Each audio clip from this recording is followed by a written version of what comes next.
I can promise you the stress of this hairpiece is 1,000 times more than I would have ever felt if I had just been confident with who I am, dealt with the fact that these are the cards I've been dealt and deal with them and just shave my head. And honestly, like Spencer said, not everyone's there, but that's where I'm at. And now something completely different. Good afternoon. I'm speaking to you live just outside. I like to think balding is just God's way of saying, now let's see you get laid. Is it true that if you don't use it, you lose it?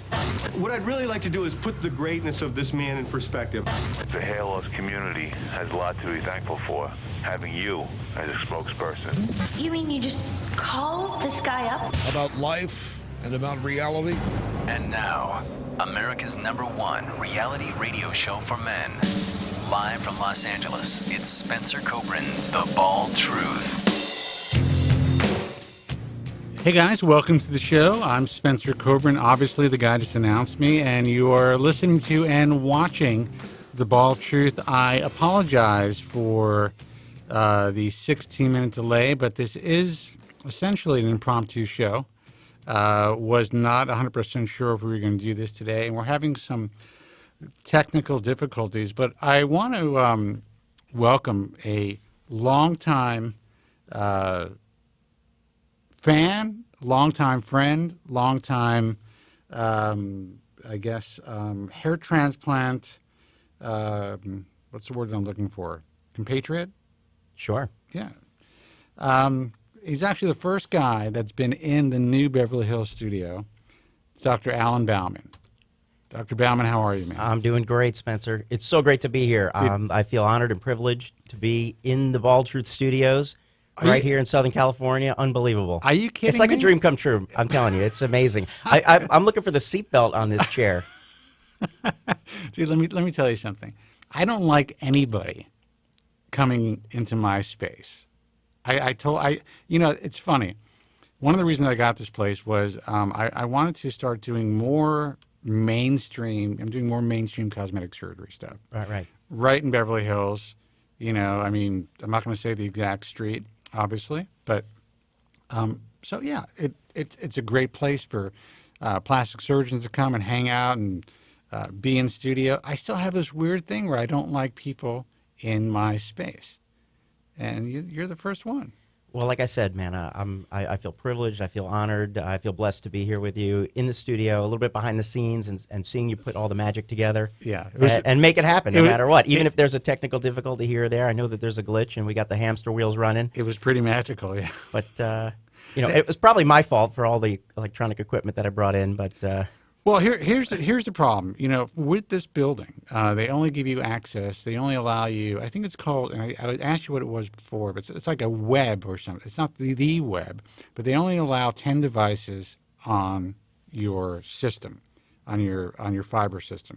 Okay. So I have Vonage boxes. I have all my computers, all the stuff, and then all of a sudden you came in and just knocked everything offline. So I'm going to see if I can actually connect. No, I still can't do it. So guys who are watching on Joe Tillman's Facebook page, Joe may have to call in. Joe, please call in. People want to speak to you. And I apologize for this glitch.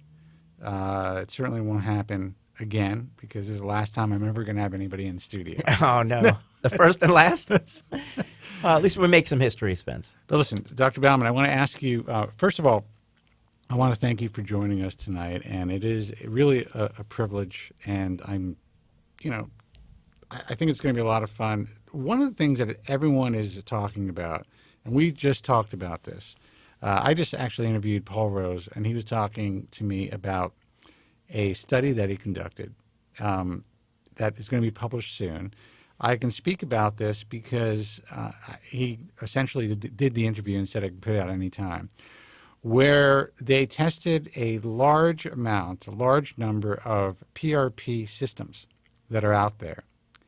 And he found out that only 2 or 3 of them actually worked. So most of the guys that are offering PRP, including cosmetic surgeons, hair transplant doctors, really aren't helping anybody. They're charging $1,500, $2,500, $5,000 for PRP that does nothing. Right, and I know I've heard you say it, we've said it a lot on the show, that not all PRP is created equal. And it's definitely true. That's what we've seen in our practice. Now, we've done... But the doctors don't believe me when I say that. Well, the issue is that, we started with PRP, platelet-rich plasma, right? The idea is to concentrate platelets from a blood sample that you get from the patient and exploit the growth factors, essentially, that are within the platelets to make the follicles perform better, right? Like a fertilizer. Right. And so in the early days, we didn't know as physicians, almost 10 years ago, we didn't know 9 or 10 years ago that there were differences between platelet concentrates. There weren't any really good studies out there that showed what the effect of these platelet concentrations were doing on the scalp, or in the body, I should say, anywhere. And a lot of that research has come out since. But what we did have is we had a lot of manufacturers come to our doorstep with different kits, different PRP production devices, centrifuges, phlebotomy tools, you name it, and telling us that theirs was the latest and greatest. And we didn't really know the difference, and I got very frustrated, and that's one of the reasons why I purchased a hematology counter, literally a culture counter, a cell counter for my office. And I have this huge device. It's larger than it's like twice the size of a microwave oven, like a dorm fridge, and it sits on my counter. It's not an inexpensive piece of equipment. Costs about the same as 10 microscopes, to put it in perspective for some of the doctors out there. But what it tells us is what the baseline platelet count is, and it tells us what the platelet count is in the PRP, the final PRP that we're going to inject into the patient. And it's staggering to see the differences, not only amongst different patients of what you're getting, but also, as you said, the different processing tools and kits that are out there on the market. Well, and that's the thing. We always preach, all PRP is not created equal. And I'm seeing ads for... sadly, a lot of guys are actually now, they were initially doing it for skin rejuvenation, anti-aging stuff. Now everyone is jumping in the hair game. And we're talking about plastic surgeons down the block. There's a guy, I'm not even going to say exactly where he is because he's going to know that I'm talking about him. And he's promoting the hell out of it. I actually saw a van, I'm not joking, parked on the street, like you see, topless maid services. Yes. For PRP Only in for LA. hair. Only in LA.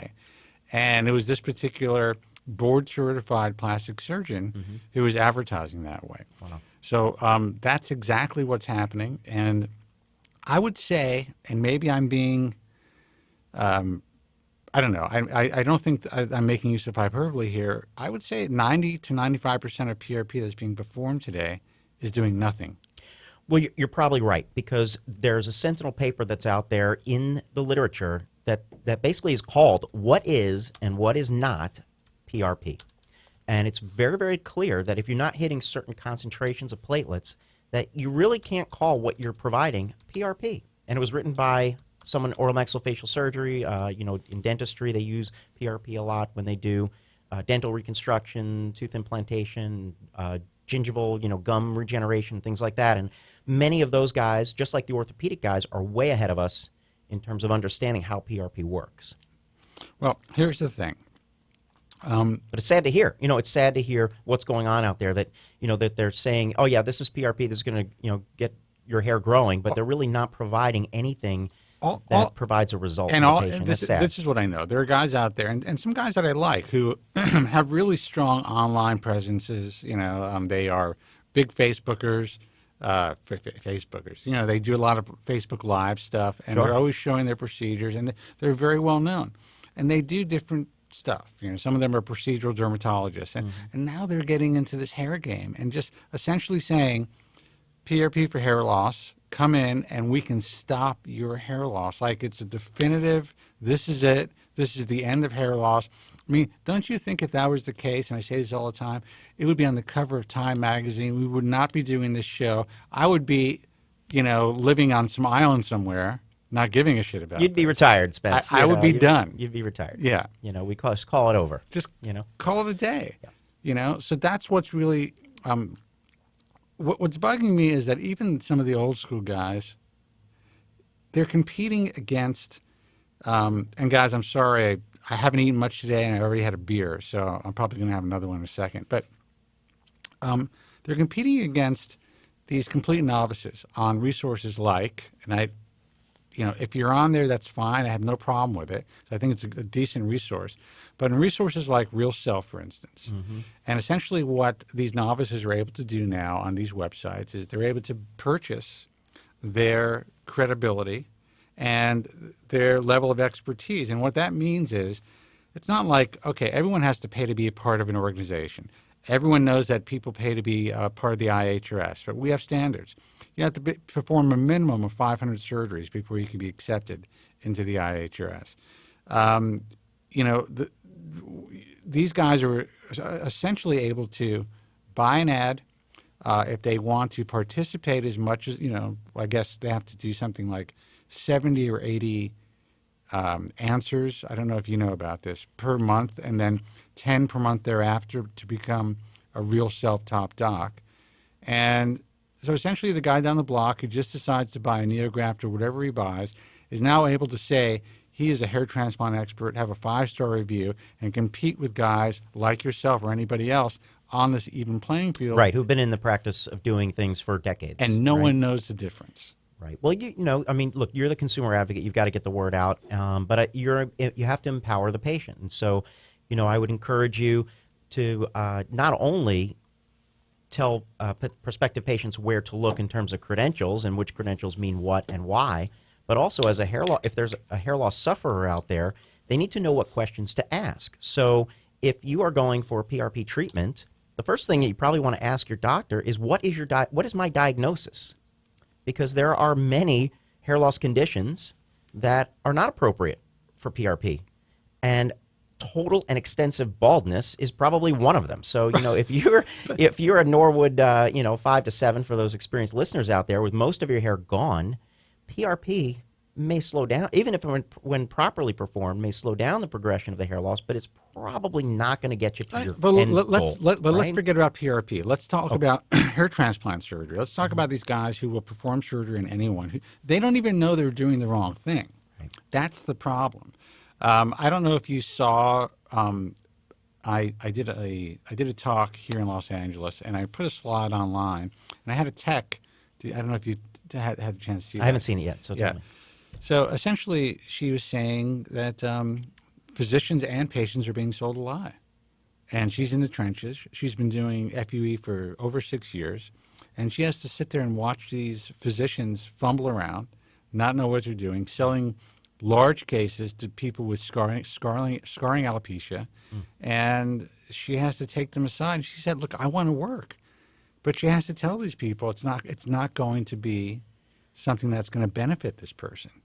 Right. And that's pretty scary, hearing it from someone in the trenches. And this is what's happening. And this is what, I guess, bugs me. Joe Tillman's typing. Joe Collin did. This is what bugs me as far as when I see guys who are really specialists, who are really good at what they do, and they're willing to lower themselves to this level because they feel, all right, this is a visible website. We got to be a part of this thing. Now they're putting themselves in the exact same categories as complete novices, and nobody knows the difference. Yeah, they can't tell. So, I mean, what do I say? I go out there, I educate people, you educate people, but it doesn't make a difference because Dr. So-and-so in Atlanta wants to be a Realself top doc because he thinks that somehow means something, while actually it's diminishing his credibility.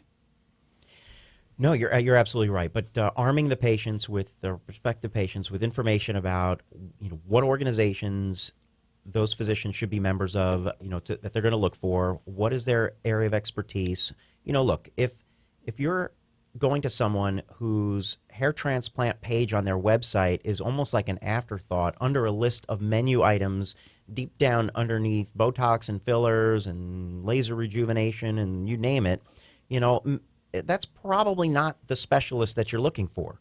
So, you have to, you're educating the consumer out there, hopefully, to know, to look and see, is this a jack of all trades and master of none situation? Or, should they look for someone who's a full-time, experienced, educated, and innovative hair transplant. And guys, we'll take your phone calls in a second. 888-659-3727. So hold on. I'll get right to you.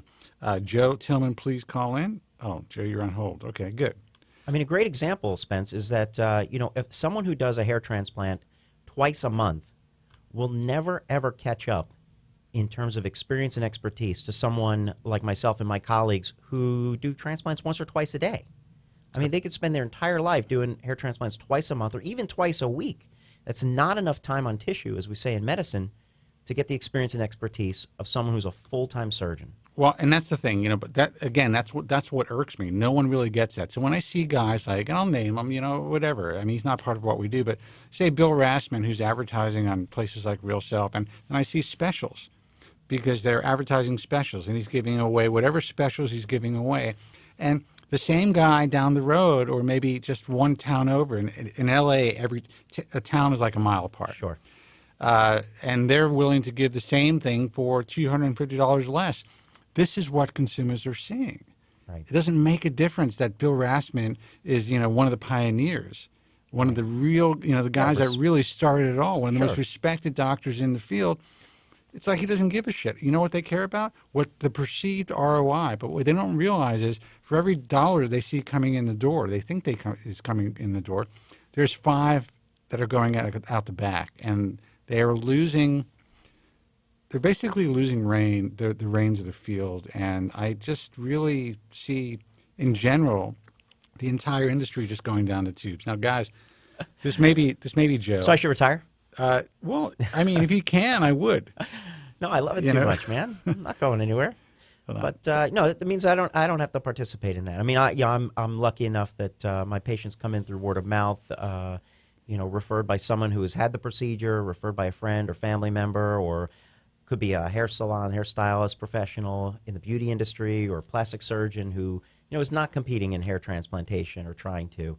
And I feel blessed and lucky that my patients find me through that kind of research, and organizations like yours, through the International Alliance of Hair Restoration Surgery and the American Hairloss Association. I mean, you've built some really, really powerful organizations here, and you just need to keep towing the line. Well, I appreciate that. I think the real power of the organizations is just people understand that you guys support truth in advertising. You guys support the message that surgery is a last resort. Sure. You've never called me and said to me, why the fuck did you talk this person out of surgery? Because you knew that if this person walked through your door, that they would not make a good candidate.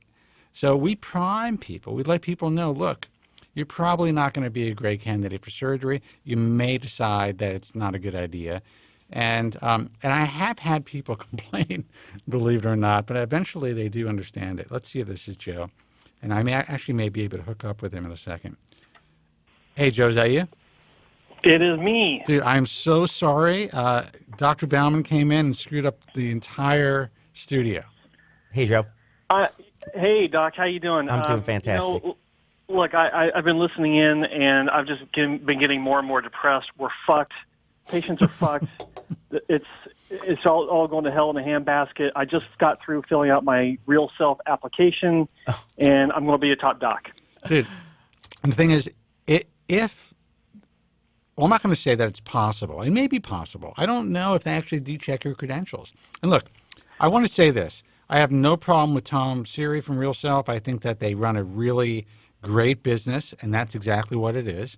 And it's also a place where consumers can go and see other consumers who've had similar procedures to what they're looking for. I think it does offer a decent service for the consumer. I just think that it's sad when I see physicians who are willing to kind of throw themselves into this pit where everyone is created equal, and all they have to do is either pay more or work a little harder to create more content for that site. And then they have these, what I consider to be complete bullshit credentials. Well, it's we've talked about this for quite a while. These doctors are, there's a legitimate benefit to being on services like Realself, where you can have a more of a direct interaction with patients, but it's also pandering to patients because you're jockeying for position with the next guy in line to have the most credible sounding answer to the patient's question. And when you go on Realself and you see a clinic saying, taking advantage of March Madness and saying we got a special for March Madness, it just kind of leaves a bad taste in my mouth. And it's like this one clinic in I won't say which clinic, or I won't even say which town, but in the state of Georgia, they're saying, guess the winner of March Madness to win a hair transplant. Yeah, I know. It's like, God, just blow our brains out now and get it over. I'm kind of down on it because I've been dealing with a bunch of stuff this week as far as patients and their expectations and But I just want to make it clear again that I have nothing against Realself. I do think that it offers patients at least the ability to view a lot of content, a lot of great before and afters. What bothers me most is that physicians accept the way that the website is run. If these guys said, listen, we want to pay you all this money, but things have to be done in a certain way, believe me, they would change their business model in a second. They would be like, you're right. You guys are right. You guys are professionals. You guys, there's different categories of expertise, and that should definitely be highlighted in a certain way. Yeah. And they would make just as much money. Well, maybe not, actually. It may be more difficult for them to at least deal with and get the money from some of the new guys. But in time, if they really worked it, they're a very visible site. So I don't know. It just the whole thing frustrates me. Dr. Bauman, I don't lose any sleep over that. I know it bothers you guys because you're on the front lines with the patients and all of that. But to me, I think you're right. There's some benefits there for patients to learn a little bit about what the process is and how people went through the process in their own stories. I think it is unfair if you're looking at different physicians who have a certain X number of reviews, but like 99% of those reviews are on their Botox skills, and then all of a sudden they're on the hair transplant page. That's kind of what your listeners, I think, should look at with open eyes, that just because someone is listed on the Realself hair transplant page and they have 99 reviews, those 99 reviews are not necessarily hair transplant reviews. Especially if they're a plastic surgeon, cosmetic surgeon, dermatologist who has a laundry list of other items. So you have to kind of do the cross-referencing. And I've always told patients this, go to the American Board of Hair Restoration, go to the International Society of Hair Restoration Surgery, check out the IAHRS, get those lists of credentials together and start checking boxes. And if this guy's a dermatologist and it does, 100 different types of procedures, you got to call him out on the fact that this guy is probably not doing hair transplants on a regular basis. So it's, that's going to be a risk. And then as far as the free consults and discounts, that's insane. Do you want a discounted coronary artery bypass procedure? Well, it is insane. That's the commodity that is hair transplant surgery, and that's what it's been this way. Listen, I've been doing this for 20 years. It started with the large chain clinics, and then as things started to get better, I was like, well, maybe things are changing. Maybe they're actually, physicians who are in the field really believe in what they're doing. This is real surgery. Holy cow! We got guys like Alan Bauman, we got guys like John Cole, who, let's face it, we know that sometimes John's a little over the top, but he really believes in what he's doing. Yeah, he's a passionate guy. There's no question about it. Yeah, and he's good at what he does. I don't know, Joe. You are you're really more on the front lines than I am right now because you're speaking to a lot more patients personally than I have in a long time. So well, I think that what I'm. By the way, I'm still trying to connect with you somehow. So and Joe, congratulations on the YouTube channel. Really, it's phenomenal stuff. Great information for our patients. Really great, and I can see the numbers are growing for you. So congrats on I appreciate on that. a rocket ship ride. Get ready. I think it's gonna continue to grow exponentially. So just keep doing that great content. Now what I do notice is that when your face is not on, the phones aren't lining up. Here we go. Oh, they aren't. Okay. They aren't. You know what? Just kick that printer into overdrive and print out a big big smiling picture of me. Yeah. And stick it behind your laptop lid there. Listen, all of Joe's fans. A frozen screenshot. Joe's actually, he's on the air with us. He just happens to be on the phone. So you can give us a call, 888-659-3727. We are live. And we're actually streaming on Joe's page right now, as well as on Bald Truth Talk. And I see people watching the program, which is great. Oh, yeah. So, give us a call. I noticed that we set up this shot today, and for some reason, let me go to my original shot. I guess the pixels are a little off because I'm like short and squat. That's okay. It makes Alan look even better than he actually normally does. Yeah, no, he actually looks great. Is my hair looking okay? Dude, your hair is. First of all, your hair is. You have the hair of a god, by the way. Oh, that's crazy. Yeah, and you look young. You don't age at all. Well, he is kind of ageless. He's like the Tom Cruise of the hair transplant industry. That's actually a very good analogy right there. He does not age. He doesn't have barely any gray hair. I don't think maybe one strand. I got a little bit of gray. So what is it? So tell us. I know that you said you did. Did you start taking Propecia? I have taken finasteride in the past, but now I really focused on nutrition and laser light. And how much? What are you using for laser? So laser cap? Yeah. Well, I use the Capillus now, Capillus RX, which is a 6-minute device, and I'm supposed to be using it every day. Well, sometimes I don't miss it. But, I try to use it every day. I try. Sure, I should have had some. But it's really quick. It's a real, 6 minutes goes very fast, so I can do it in the office in the morning when I'm doing my email. Before you know it, bada bing, it's done. Well, what I was telling Joe, I'm going to make sure that you are set up here on hold. I always forget how to do this. Let me see. But I'm also a huge fan of laser cap. I mean, laser cap just takes a little bit longer, 20 to 30 minutes every other day. I think it's harder to do something every other day, because you forget what day of the week it is. And at least I do. Of course. Did I do it yesterday? Do I do it today?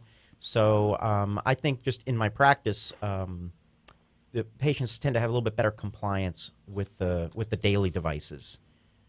Yeah, I can shorter duration, so it helps too. I can short duration is amazing. I was telling Dr. Bauman that I am, I'm painting more than ever now, and I make it to the point where I actually have to use the hair in a can because it takes a lot longer to use that little compact whatever the Ron Popeil, yeah, Ron Popeil special. Yeah, well, Joe used to use that.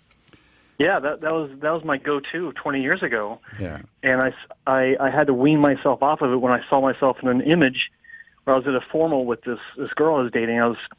I thought I'd stand out by wearing the white tuxedo when I knew everyone else was going to be wearing black. I wound up standing out more because I had the streak of discolored or mismatched hair in a can. I thought I was blonder than I really was, so I looked like a skunk in a white tuxedo. We use a lot of. I can imagine that. That's crazy. I mean, a lot of our patients do use cosmetic camouflage, and I know you guys spend at least a bit of time talking about it because Spencer's a user. Yeah. But probably one of the better fibers that I found is the Hairtin product. Do you guys know about Hairtin? What is Hairtin? Hairtin is like it's like Topic 2.0. It's just a little bit more like fiber and less like powder. So it kind of shines a little bit better. It almost gives the shine of the cuticle of the hair, and our patients are really liking the Hairtin products. Now, and there's all different colors. It's not a spray on. It's a powder. I mean it comes in a shaker like Topic, but it's just a little bit less powdery and a little bit more fibery. I guess is the best way I can describe it. It's a little bit more expensive, but I think it's a better product. Okay. Well, I've not heard of that one. I'll look into that. We can get those guys to send you some. All right, you guys talk. I'm going to take a phone call in a second, but I want to try to get this done because now we're online again. But for some reason, it's not letting me through Skype. But I want to get you on camera, Joe. Okay. So go ahead. Well, first off, you send me. We can exchange information. I'll give you my details offline, but. Yeah. I can do another comparison because about a year ago last month, I did a comparison of different products using my drone, and that's cool. had the drone flying over me with 4K video, and really doing, I think to date, still the world's only drone comparison of concealers. That is great. Oh, that's brilliant, man. I love that. Yeah. And so I'd be glad to do an update with this product. The Hairton, yeah. My question to you is, and I've been having a lot more questions on my YouTube channel and through email about topical finasteride. Now, I know that you and I were talking about this kind of. We touched on this was about a week and a half ago. We were talking, but I'd like to know more about your thoughts on topical finasteride. You're working with a compounding pharmacy on a formulation that you recommend for your patients. Can you tell us a bit more about that? Absolutely. So, topical finasteride is something that's been talked about in the industry from way back when. Everybody was thinking, well, gosh, if it's so dangerous, that a woman can't touch it, birth defects and all of that business, going to go right through the skin, why don't we make it a topical for patients? And these questions were asked even amongst the Merck Advisory Board many, many years ago. And, of course, there was no way they were going to produce it. The FDA is never going to let a topical finasteride be approved as a drug. So we have to turn to our compounding pharmacists to make that happen. Now, with the advent of all of the hype about side effects with finasteride orally, even though we know that we don't see a lot of that in the practice, it's similar to what was described in the clinical trials, about 3%, 2% of patients across the board with oral, about 1 milligram finasteride. I do see a lot of patients who are scared and they don't want to take finasteride systemically. They don't want to take that as an oral medication. And so we did go to the compounder, the one that I've been using for many, many years, who created the 82M. And you may, on the West Coast, it's called Z82, but 82M, it's the same stuff. That's our minoxidil plus retin A plus fluocinolone and a couple of other antioxidants and hair conditioner, skin conditioner, and you name it in there. Really, really powerful minoxidil, way better than Rogaine. Quick dry, non-greasy, fast absorb, super turbo minoxidil. And we said to the compounder, hey, can you put finasteride in this for us? And they're like, yeah, well, let's try it. And so we based the formulation on a lot of the data that was coming out of the Far East. I think there's some Korean studies as well as some Japanese studies that talked about 0.25%. So we started with that. And, of course, we can change. We can modify if we want. We can go stronger if we want. But usually we start with the 0.25%. Because it is in the minoxidil base, they're going to use it twice a day. So, and what we know from the clinical literature is it seems that there is less load of finasteride in the serum. And so that may explain why we're seeing fewer incidents of side effects with the topical finasteride. Are you going to be immune to side effects from topical finasteride? No, I would never tell a patient that. There's always a chance, just like there's a chance of having sexual side effects from saw palmetto. And I've seen that in my practice as well. So if you're super sensitive to a 5-alpha reductase blocker, right, that's the mechanism of finasteride, and potentially maybe saw palmetto, we don't know for sure, but maybe, you might still have a side effect with topical finasteride. But it's a little bit easier to titrate down when you're applying it topically, I think. So. Right, and the way I've been, the way I've been describing it, and this is, just generally speaking, is that, with anything that you're taking orally, if you're having side effects, doesn't matter what it is, your incidence of side effects will be greatly reduced if you have a topical alternative of that same medication. But at the same time, the efficacy of that alternative will also likely be reduced on some level. And so, I'm always getting the question, well, is it as effective? In my view, I don't think it would be, only because, orally it's getting more to the root of the issue, pardon the pun. And so I think there's probably, I can't say it's a linear correlation, but I'm sure there's a correlation in reduced side effects along with reduced efficacy. But is the efficacy strong enough to make it worthwhile for patients? I think it is, because I've seen results with various formulations, not any particular formulation, but various formulations of topical finasteride that do work. But I also have spoken to patients that have had side effects with at least one topical formulation that I know of. So it's like I said, it is dependent on the sensitivity to the patient, and it's all an individualized scenario, of course. But it's interesting, and I'm going to be diving more into it myself. I might even do one of my next few videos about this subject because it is getting a lot of interest from a lot of viewers, a lot of people emailing, a lot of people that call the show, and of course on the forums. So, your input on this, I think, is very valuable because you're on the front lines with that. Absolutely. As opposed to myself and Spencer, we're not. But as I'm talking about this, wait a second. How dare you? How do you know I'm not? Yeah, I know. But David in the chat I'm room actually getting this to work. I agree with you, Joe. I mean, I'm telling patients that it's going to be a little bit less effective than your oral treatment, but you're going to have less risk of sexual side effects. And by the way, Joe, I'm going to try to Skype into you right now, so let's see what happens. And we don't know 100% exactly what what it's going to be. We don't have the clinical trial data to back it up yet, but we're going to have that. Okay, hold on a second. Okay. I think I did it. The hamster wheels are running. Holy cow! And guys, you just saw this. I mean, this was a really tough situation, and we got it. I think we got it rectified. Let's see if we got Joe. There he is. Okay. Mr. Joe Tillman. Now you got to turn your mic on, Joe. That's the button on the left. On. Okay. All right. All right. You there? You can actually say that accurately because you can see the back of my mic setup. Absolutely. Okay, so let's see our shots. All right. So we got our side by side, which is funny because I look normal in this one, and then with me and Dr. B, I look about 30 pounds heavier, but that's I blame Suncast for that. Dr. B looks great though, and there's Dr. B's shot. Looking sharp. So how do you like that shot? It's a good shot, right? It is a good shot. The studio looks good. The extension there, nice lighting, good background. Dude, not a bad subject. I hooked it up. I hooked it up. All right, guys. It's phone amazing number over here. 888. I'm telling you, it's like Disneyland.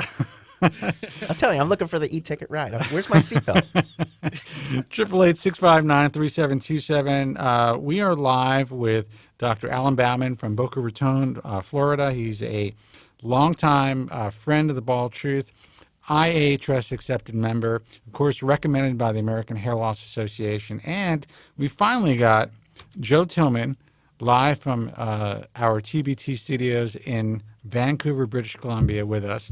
And believe me, as I'm trying to speak to Dr. Bauman and trying to get this thing to work, plus I had a drink, I didn't eat all day, I'm like, I got to get Joe's face on the air.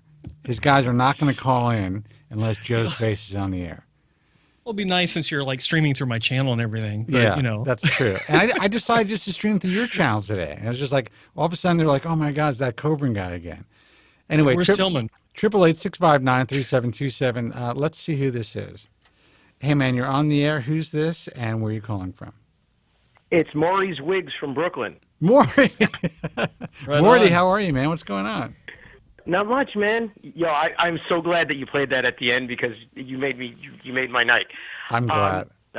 Yeah, and I'm enjoying the hell out of calling in here. So if I get to be too much, you just you tell me to go away. Dude, this is like the second time you called, man.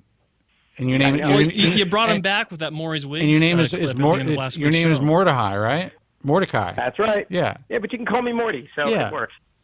Cool. So, listen, we like having Jews calling the show. I mean, there's two in the room right now. I don't know any other Jews. I've been with a Panamanian and Mexican chick for 17 years. So, this is a good thing. Bueno, es bueno que estás con una latinoamericana, porque yo soy mitad colombiano. Hey, come on. No, I am. But happy Passover to both of you. Happy Passover to you. Yes, thank you. So once again, I got an email out to Joe, and once again, he hit a home run with an answer. So I had a whole bunch of questions. He answered most of them, but I wanted to bring some of the ones that are related to the I hope you weren't giving him IAHRS. a IQ test because that might not have worked out quite as well. It'd take too long. Yeah. Yeah. What's the question, Mordecai? What's the question? Okay, the questions were around the IAHRS questions that I posed to you. They had to do with questions about Oh, patient yeah, no, complaints. let me cut you off there. I didn't answer IAHRS questions because that's something I wanted you to call in about. Oh, cool. Okay, because Yeah. Okay, So great. So then it worked out. It great. worked. All right, so what's the question? All right, so there's a few of them. One of them was, does the IAHRS provide a process for gathering patient complaints about its members? Yes, we do. And two, okay, do the members have a uniform procedure for handling complaints from patients? Say that again? Do the members have a uniform procedure for handling complaints from patients? Yeah, they have to actually deal with me. And as far as, how they decide to deal with the complaint, I provide them with the best suggestion as far as what I think should be done.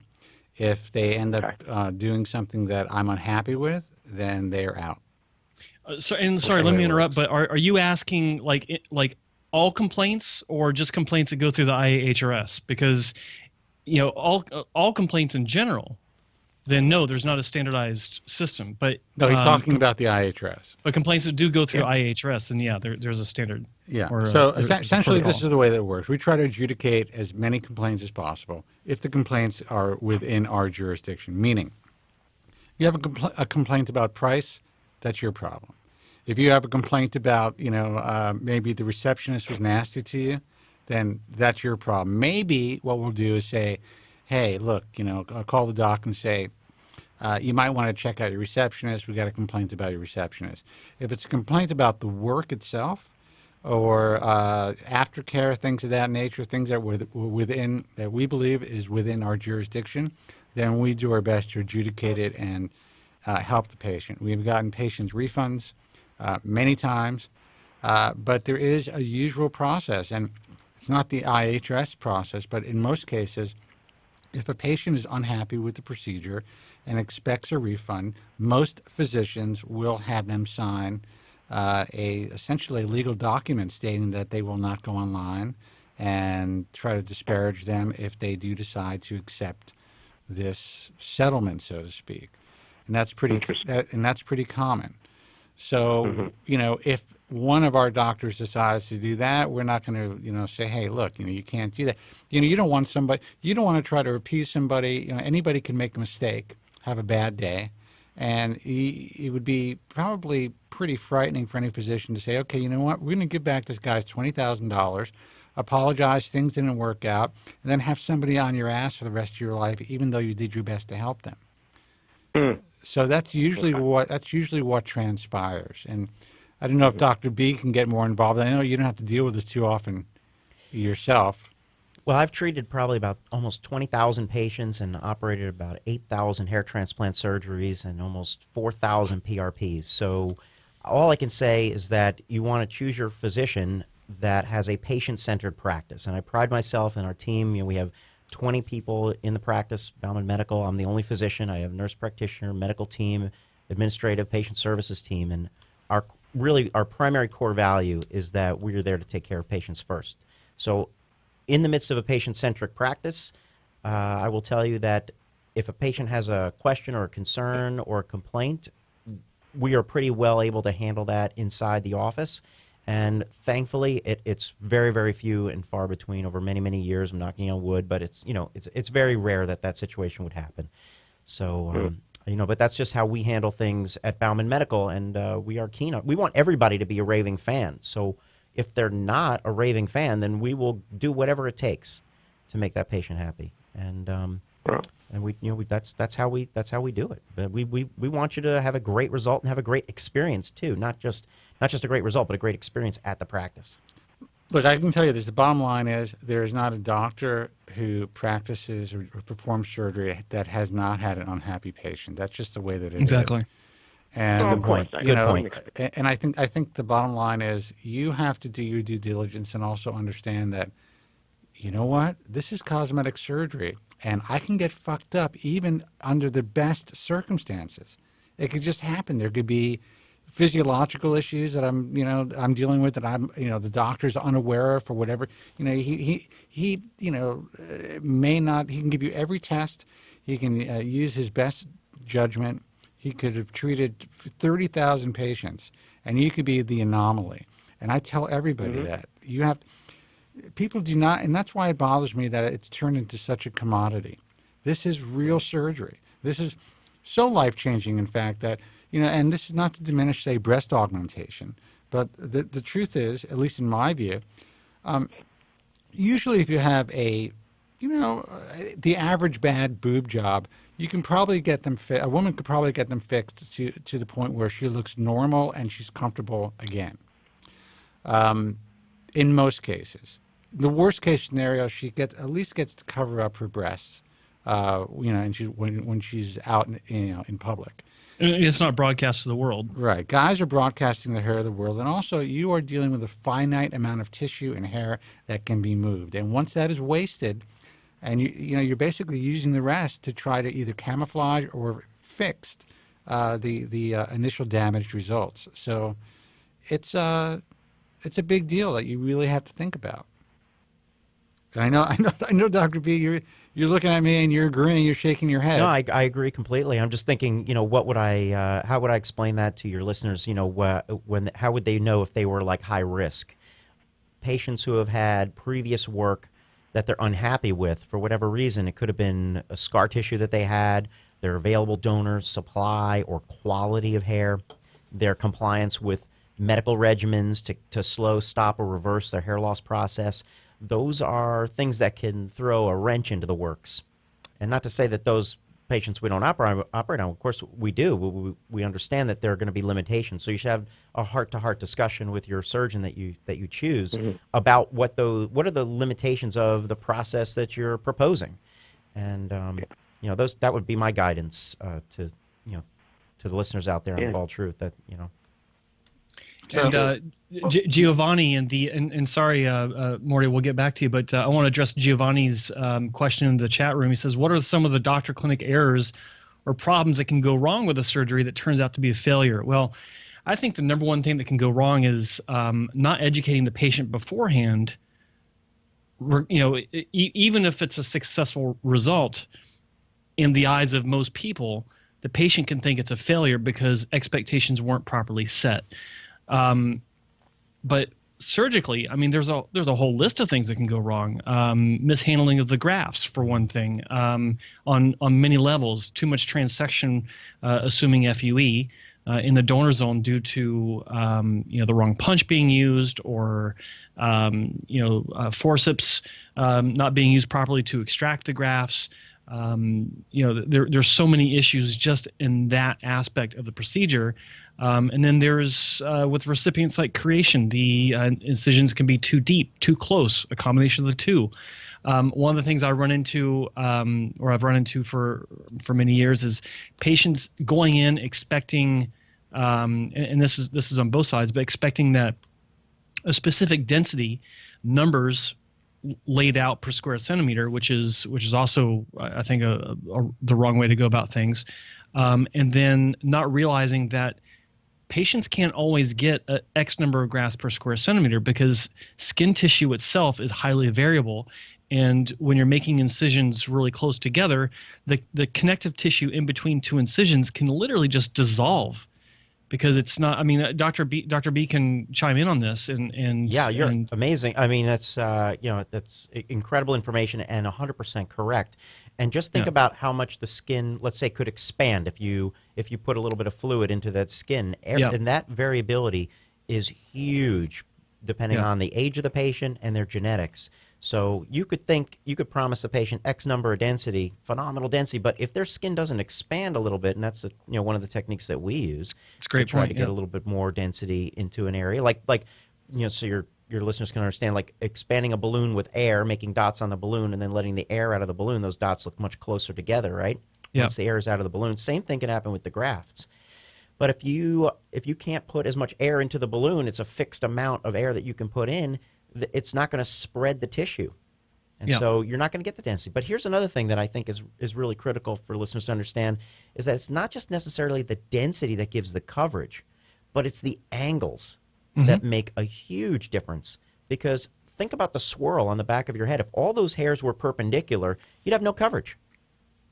And it's really the angles in that swirl pattern, the arc patterns of the way that those hairs lay down one on top of another that gives the shingling effect of coverage. And that happens also at the hairline, at the mid-scalp, in the frontal forelock, and all of those different zones. You have to get those hairs to shingle down one on top of another to get the appropriate coverage. And that was one of the limitations of the old plugs, is that many of those hairs couldn't be put in a sharp angle. They're grown perpendicularly from the scalp, and so you get like a forest of palm trees. You can always see right through them. Yeah. Well, I have to say that you are probably seeing more of this coming back into your practice, more repair patients. I'm seeing it more than ever. That the work that's being done today, especially by, and you are an FUE, basically an FUE only guy, but you have the infrastructure and the experience and the ability to perform strip, and that's how you started. Correct. So, I mean, you made a conscious decision to move towards FUE for, reasons you've explained in the past. Mm-hmm. But these guys who are now jumping into the FUE world and just buying a turnkey device and hiring technicians who may not have done anything else but FUE, and, doctors who don't understand the angles and the fact that hair should not be growing out of your scalp, perpendicular angles, Anywhere. Yeah, anywhere. And I'm seeing 2 hair grafts, 3 hair grafts, really pluggy grafts. It doesn't matter that it's being extracted via FUE. FUE and these devices is not what makes hair transplantation state of the art today. So true, so true. Yeah, we're seeing a lot of corrective work now. Again, there's a surge in corrections that need to be accomplished, and it could be a lack of artistry, hairline design mistakes, temporal point errors, not tying it into the temple areas, so many. And these are just novice mistakes, as you say, from people who are inexperienced in hairline design. I mean, you can't just toss away the fact that those of us who've done this for 20 years have gone to, let's just say 9 out of 10 of every IAHRS conference. We walk away with a lot of information from those conferences, and a lot of information about the artistry and technology, angulation, hairline design, and that information is provided, and then that information is solidified in our practice because we're doing so much work. We're doing 2 cases a day, whatever it might be, and we're putting it into action. So if you're going to someone who's never been to those IAHRS conferences, never been to where they're talking about hairline design and execution, and they think that just harvesting the grafts without a scalpel and without stitches, and that's the hair transplant, wow. Well, that's going to be a big problem. That is exactly That's a recipe for disaster. That is exactly what they think. And I want to play something for you. You said that you... That's like thinking that getting the paint from the paint store makes you an artist. Exactly. And real quick, sorry, is Morty still on the line? Morty, you still there? Morty, I think Morty hung up. I think I hung up. Sorry, Morty. Hold on. Morty. Wait a second. I may have put him on hold. Morty, call back. 888-659-3727. Guys, before we take some more calls, and I will take your calls in a second. Morty, please call back. Sorry that, Joe commandeered your time, as he usually does. I want to see Dr. B's face when I play him this. This was from a slide, and the slide itself is pretty compelling to look at. But I was asked to give a talk here in Los Angeles about how to grow a successful hair transplant practice. And I chose to do something a little different. I guess it was unorthodox. I was able to, I noticed that. You? Unorthodox, Vince? I noticed that because I chose to tell the truth. He walked on stage in a robe and slippers. Exactly, and a pipe. And I chose to tell the truth and really educate these physicians who were potentially getting into hair transplant surgery about the entire scope and possible pitfalls of doing this. And you could have a practice for 10 years. You could be sold a turnkey device. And, okay, forget about, and I'm not saying to forget about it, but, not only are you putting the lives of your patients in jeopardy, signing off on a surgery that you're probably never going to be involved in, but you are putting your practice in jeopardy. And I have seen guys that have come to me in a panic who purchase one of these turnkey devices, whether it's a NeoGraft or a SmartGraft or whatever they purchased, even some of the smaller footprint devices, hire techs, usually through these companies though, and now they are being destroyed online. These are guys who've never had a single complaint. These are guys who are board-certified plastic surgeons. One guy is a facial plastic and reconstructive guy that does noses.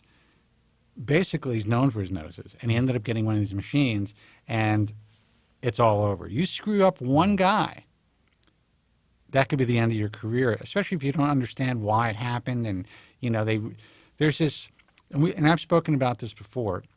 There's this psychological, emotional equation that goes into every patient's head. It's almost subconscious. From the phone call, the initial contact to your office, to speaking to your your receptionist, to having a consultation, and then if they decide to have surgery, every step along the way. If one thing is off, and that surgery is not even, it doesn't even have to be that bad. All of a sudden, all hell breaks loose, and they truly believe that the doctor is to blame for their unhappiness. Whereas if everything was done correctly, they may be like, wait a second, maybe something went wrong. And they kind of, look at things differently. Anyway, I want to give these people this really experienced technician's point of view and perspective of what's happening in the industry today. So take a listen to this. I have seen things that I can't unsee. And in the last year or so, I've started working more and more with doctors who have bought into this idea of, we can buy this expensive piece of equipment and go and just run with it without, taking time to learn anything or train their staff. I know what I'm about to say is kind of a very critical statement, but what these physicians who are interested in just buying an expensive piece of equipment and jumping into hair transplant, what they're being sold is a lie. It is a blatant lie, and it may not be intentional. You can get started with a tool that's less expensive if you just find the right team to kind of support you and help you get going. Then you have monies left for marketing. You have monies left for, for finding someone to do your consultations or help you with your consultations who knows what's going on, instead of, just like, here's some materials on what we offer and offering them a menu like they can choose what they want. When in reality, as a physician, it's your job to assess or to have people who can help you assess each patient and figure out what the best course of treatment is for them. I think we tell patients to do their research, and I think when we're in the medical community, we need to do the same thing. And not that there's anything wrong with big device companies or these, expensive pieces of equipment, but the bottom line is the people who are coming to you to talk to you about them are salespeople, and they're trying to sell you something. And as a physician, you need to take a step back and look at your practice and evaluate what your code of ethics is and what you think is morally right, and figure out if that device and what they offer align with what you believe. Doctors are buying into the idea that transplants are easy and they can do whatever they want, however they want, and it doesn't affect the results. And the unfortunate part for patients is it takes a year for everything to heal, for grafts to be growing.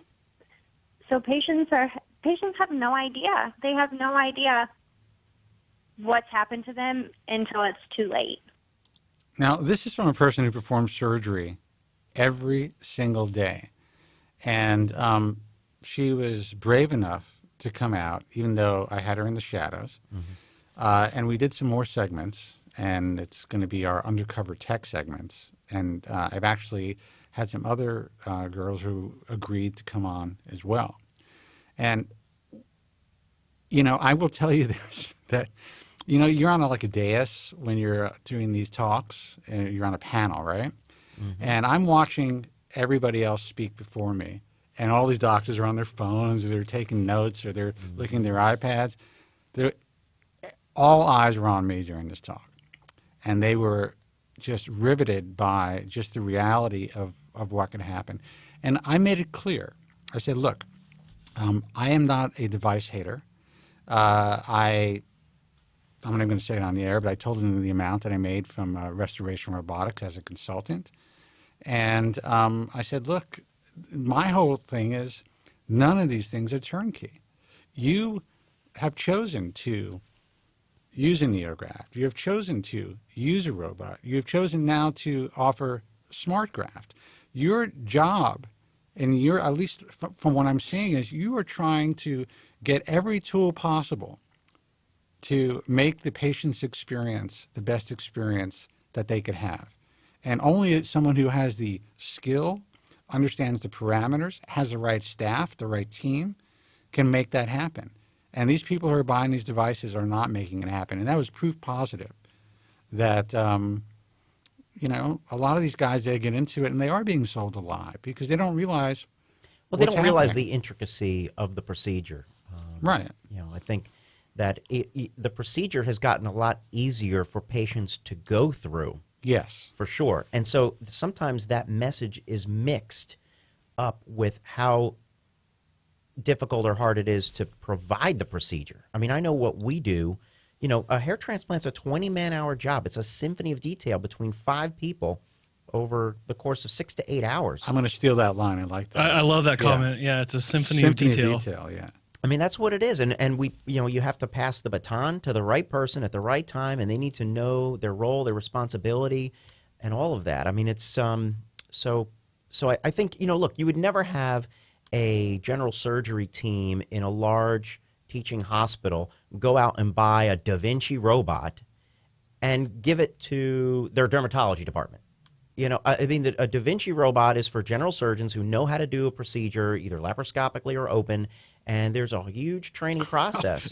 Let's say it's supposed to be. Supposed to be, right. And to be honest with you, I mean, there was a pretty significant legal issues where the marketing people at Da Vinci did admit that it was really...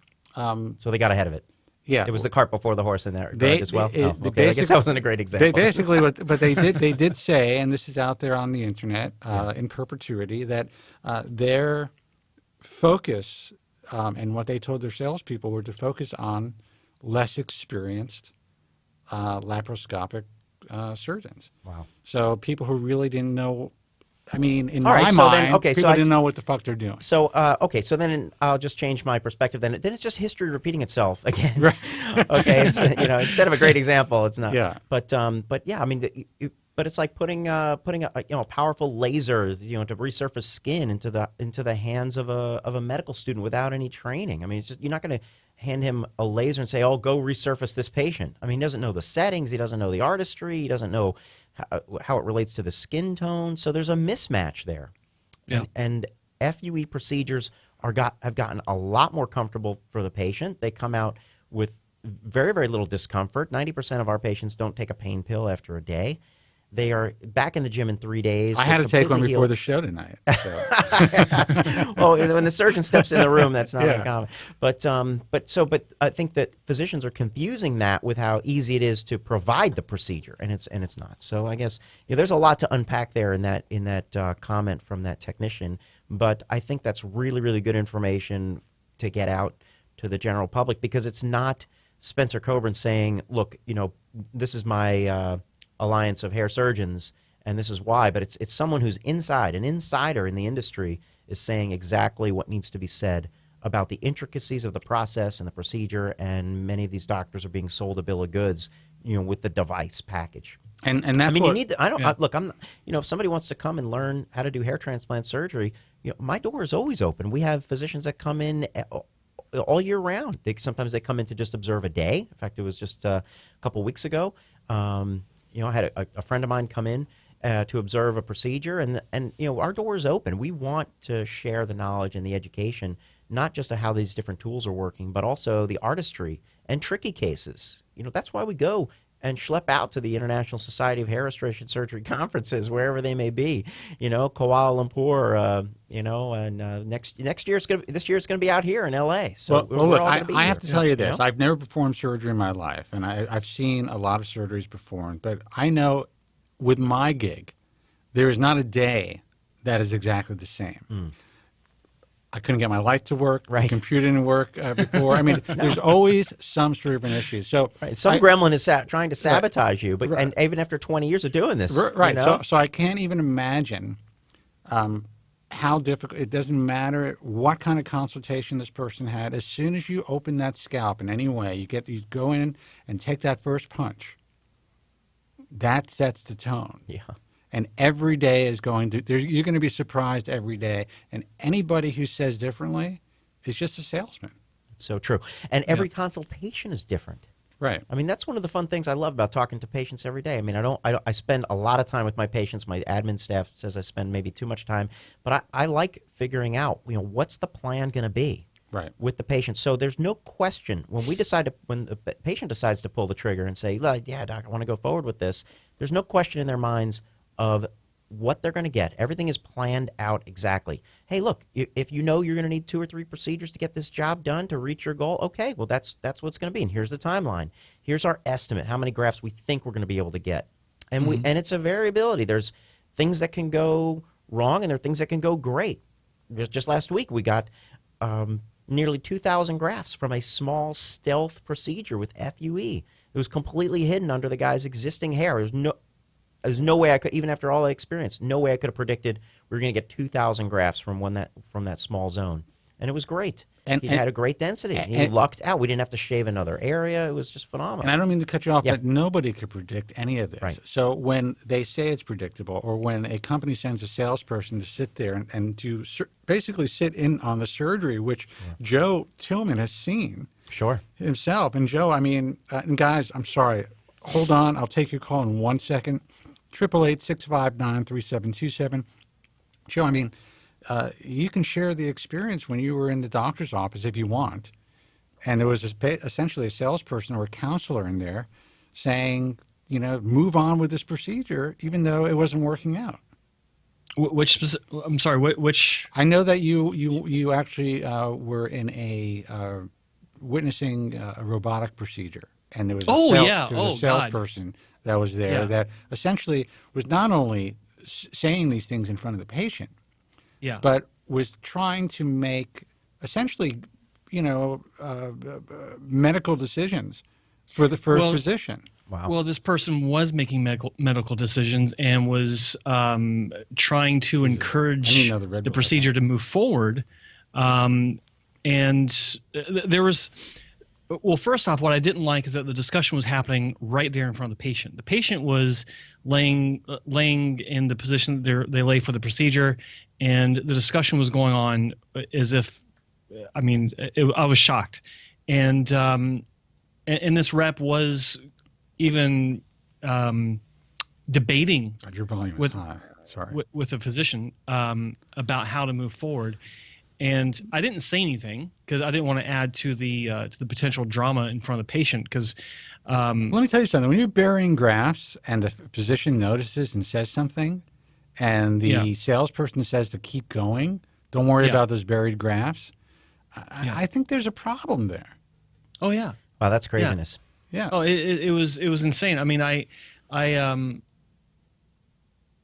I'm still kind of shocked by it because I haven't thought about it in a while. So when you bring it back up for me to go back over, it's like, wow, I did actually go through that and experience that. It was. And Joe, it wasn't just like oh, we're going to go back and get those after this grid is completed, or something needed to be adjusted. I mean, obviously, I have the robot, so I know. Look, and as we talked about, not every case goes as planned. But if something is happening and the robot, first of all, if it's not getting the grafts, the robot knows, right? It's semi-autonomous. Right. It's going to make adjustments. And if it keeps going and you're still having problems, then something needs to switch. You need to either go a larger punch or make manual adjustments. And that's the beauty of flying it, literally right on the spot while you're there in the OR. Well, let's put it this way. If this doctor didn't know what he was doing and he does know what he's doing, this patient would have been destroyed. Yeah, absolutely. So the doctor was able to make the right decisions to reset the parameters and make the changes, and because he understood the nuances of hair transplant surgery. Another doctor would have just pressed go and let it keep, doing what it's doing. The basic message or encouragement was keep trying, keep trying, try it again, And the doctor actually had to say at one point, I'm not interested in trying again. Let's switch to a different method. Right. And, I mean, and having multiple tools in the practice, that's another benefit of having different tools available. If the robot is not working, then we can switch. We can switch to manual FUE. Let's set them up in the other room, and I'll get out the smart But graft it's not or the even NeoGraft. It's not even just the robot now. It's if for some reason the I don't know, if someone's using the safe system and the scalp is too mushy, that's not working. Right. Let's switch to a cold system. Right. Switch to something else. Exactly. That's all it is, and that's why I'm trying to explain to these guys. Listen, if you're going to make an investment, sometimes it might be better to start small, invest in several different devices, understand what you're doing, and then kind of graduate to the more expensive devices. And that's kind of the way, Dr. Bauman did it. Listen. Right. Well, that's what we did. I mean, I devised the process that we use today is really from 1 millimeter biopsy punches that were plastic and awkward in 1999 and didn't really I would like you to speak about that for a second, because you don't get credit for actually inventing or manufacturing the first tool for FUE extraction. That is correct. So the Bauman Mindex was the first device. It was a manual device that you would spin between your fingers that enabled surgeons to get the FUE grafts out of the scalp. And actually, some of them were sharp, and some of them came directly from the manufacturer, kind of blunt. And so you can imagine how those sharp and blunt items eventually worked their way into different surgeons' repertoires. But yeah, the Bauman Mindex was the first commercially available instrument specifically designed for FUE. And what year was this? It hit the market in 2002. Okay. Yeah, 2002. Well, I know that you and I had a conversation in 1999 about this, and you were one of the first guys to try the Woods technique. Correct. And that's completely written out of history books. I understand. Not only am I written out, and that's fine, I'm not a doctor, but you're written out of the history books, and I don't understand it. Dr. Woods is almost written out of the history book. It's true. It's true. That is true. It's very true. Although, he also didn't, understandably, he didn't share his technique with his colleagues and so forth. Right. Yeah, I mean, it was kind of behind a curtain, literally, right? His patients didn't even see the process. You did, and you also created this device. So that's not even out there. Right. If you read Sam Lamb's FUE book, I don't see a single mention of you in that. Were you specifically talking about the history of the procedure? Right. Anyway, guys, let's take a phone call. 888-659-3727. Let's see who this is. Hey, you're on the air. Thanks for holding. Who's this, and where are you calling from? This is Rob down in Florida, guys. The token black man. How's it going? Oh, hey, what's happening, man? You are our number 3. Actually, I was thinking last time I said we've had 2 black guys who called in. I was reminded, because it's our 20th anniversary, that we had this other guy for a while, and I actually have some sound clips from him that I'll eventually play. But welcome. Oh, that's proof.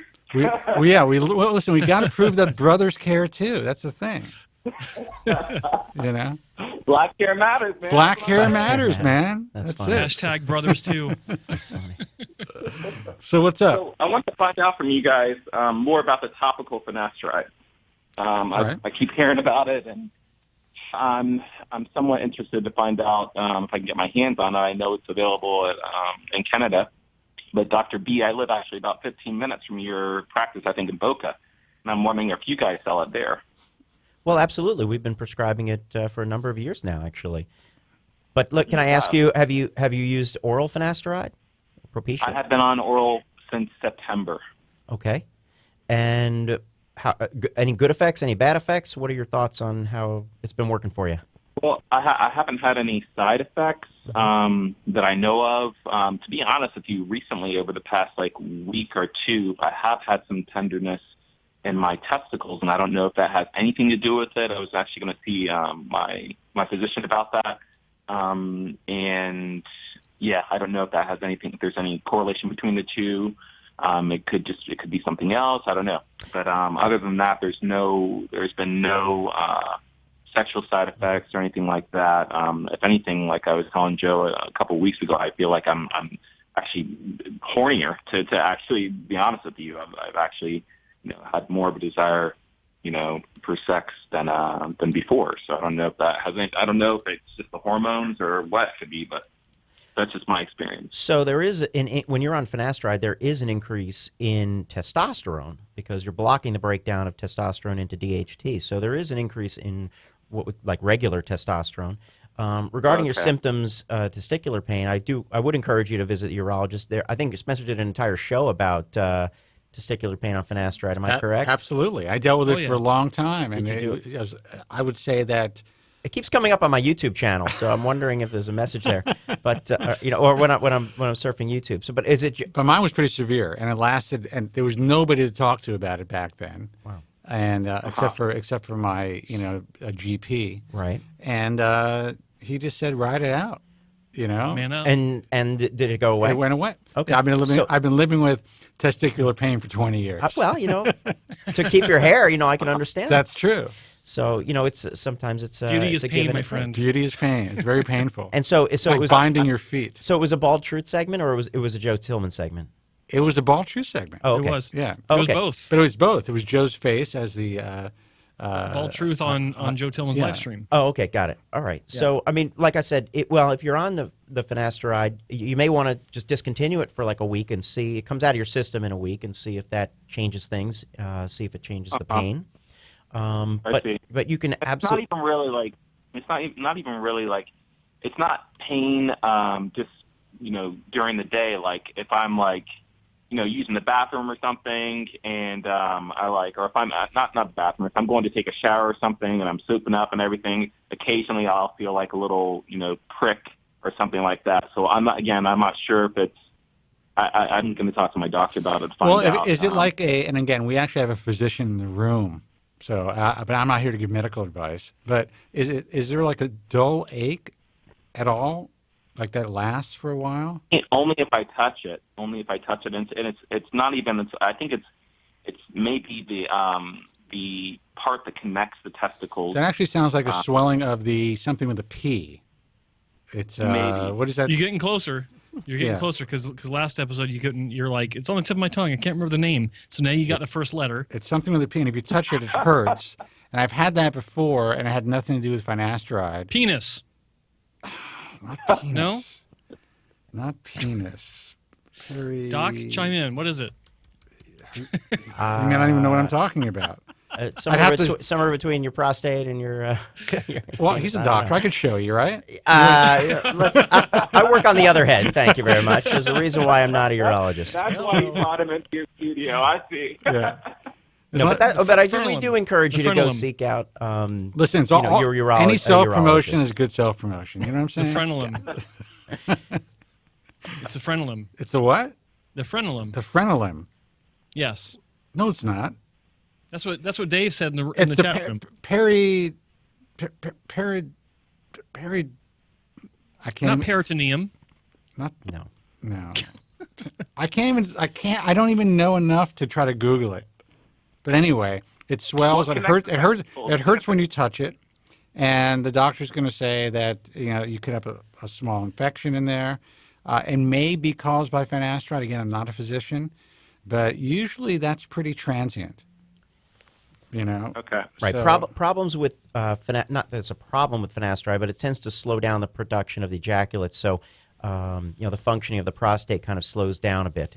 So some patients, and this is extremely rare, prostatitis and some other things can occur. So yeah, I would certainly encourage you to check it out with a urologist, a specialist, and then we can talk about how to if we want to adjust the finasteride dosing, whether it be cold turkey for a week and see if it improves, or try decreasing the the dosage or the frequency that you're taking the oral, and supplement that with a topical.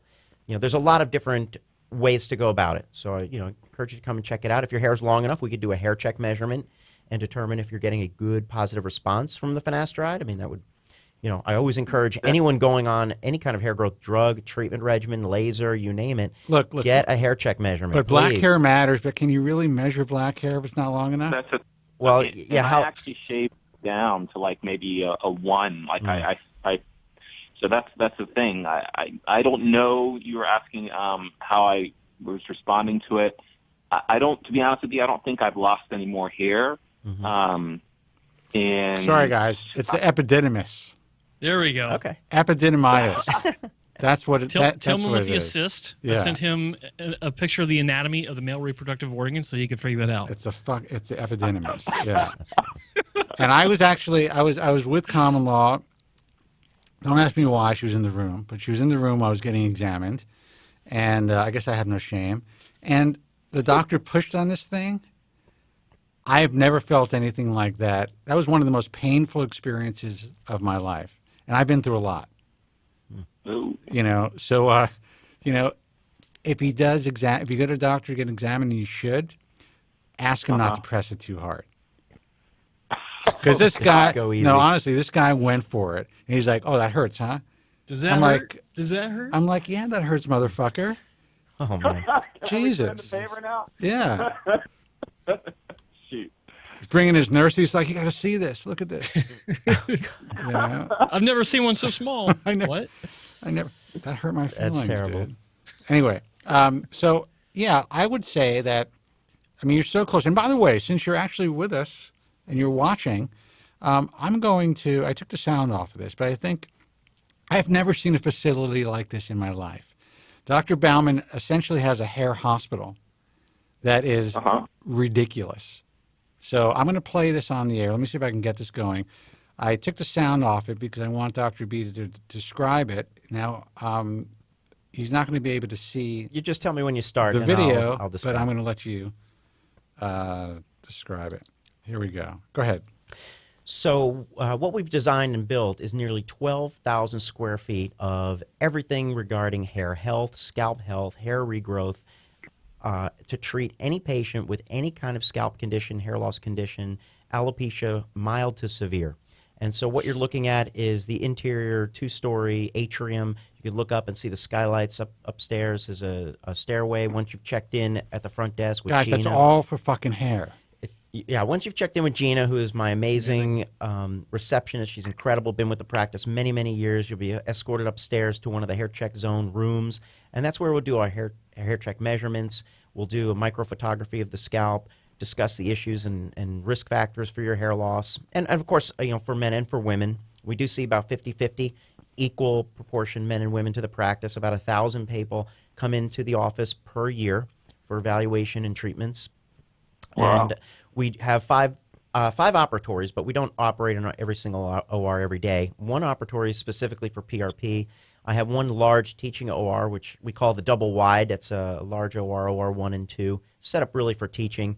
We've got the latest LED equipment for visualization and, of course, all the greatest tools and devices, Neographs, the latest Smart Graft. We have centrifuges for PRP in every single room. OR number 3 contains the Artist robot, and you can see that online as well, Artie. And we have actually an in-house trichologist and cosmetologist. So we call it Salon B, although it's not a salon inside. We do all of our hair and scalp health exams there too. So if you have a symptom like itchy, flaky, oily scalp, or you're just trying to figure out what kind of shampoo to use, there's a science for that. We can look at scalp pH, moisture level, sebum level, and figure out what is the right kind of products to use. If it's specifically for hair loss or hair regeneration, we have a treatment plan for that. And of course, it's a multi-therapy, holistic approach, everything from laser light to nutritionals to modification of your lifestyle. Even better sleep and better stress management can help with your hair regrowth. But then there's the prescription topical medications, as we discussed, oral medications, as well as PRP, stem cell therapy using your adipose or fat cells mixed in with the PRP. This guy's like, look, I just want topical finasteride. And the latest and the latest and greatest in hair transplant. But that's my office, and we have a robotic shampoo device for cleansing the scalp prior to our procedures. You can see that on the 3D tour as well. So I do encourage you to come by. The reason I wanted you guys to see it is because there's just nothing like it out there, and that's why it's so important for me when I see these guys. And again, I'm repeating myself. That's why this talk given to these plastic surgeons was so important, because you really have to dedicate your life to this if you want to be really good at it. and really give the patient the best possible chance of either having a great hair transplant or, even the possibility of saving their hair. And the fact of the matter is, not everybody could be helped. That's just the truth. And a doctor has to be able to say that and sit you down and say, hey, look, I'm sorry. I know Morty down the block can get you a good piece. That's it. And, I'm sure you've had to turn a lot of people away, Doc. Well, that's absolutely true. And, I have the luxury of turning patients away for transplantation if they don't fit certain criteria. And so people sometimes ask me, well, is there an age cutoff? I go, no, but there is a maturity cutoff for sure.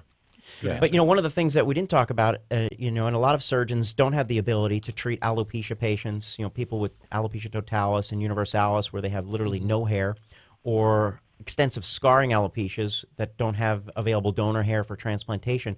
We can treat those patients today with cranial prosthetic devices, 3D printed hair systems, which are amazing, incredible Italian systems that are made in Bologna, Italy, with 240 man-hours put into these hair systems, which are incredible. It could give any woman Hollywood hair, so to speak, as long as we're out here in Hollywood. Yeah, and I've seen them firsthand, and I have to say, they do.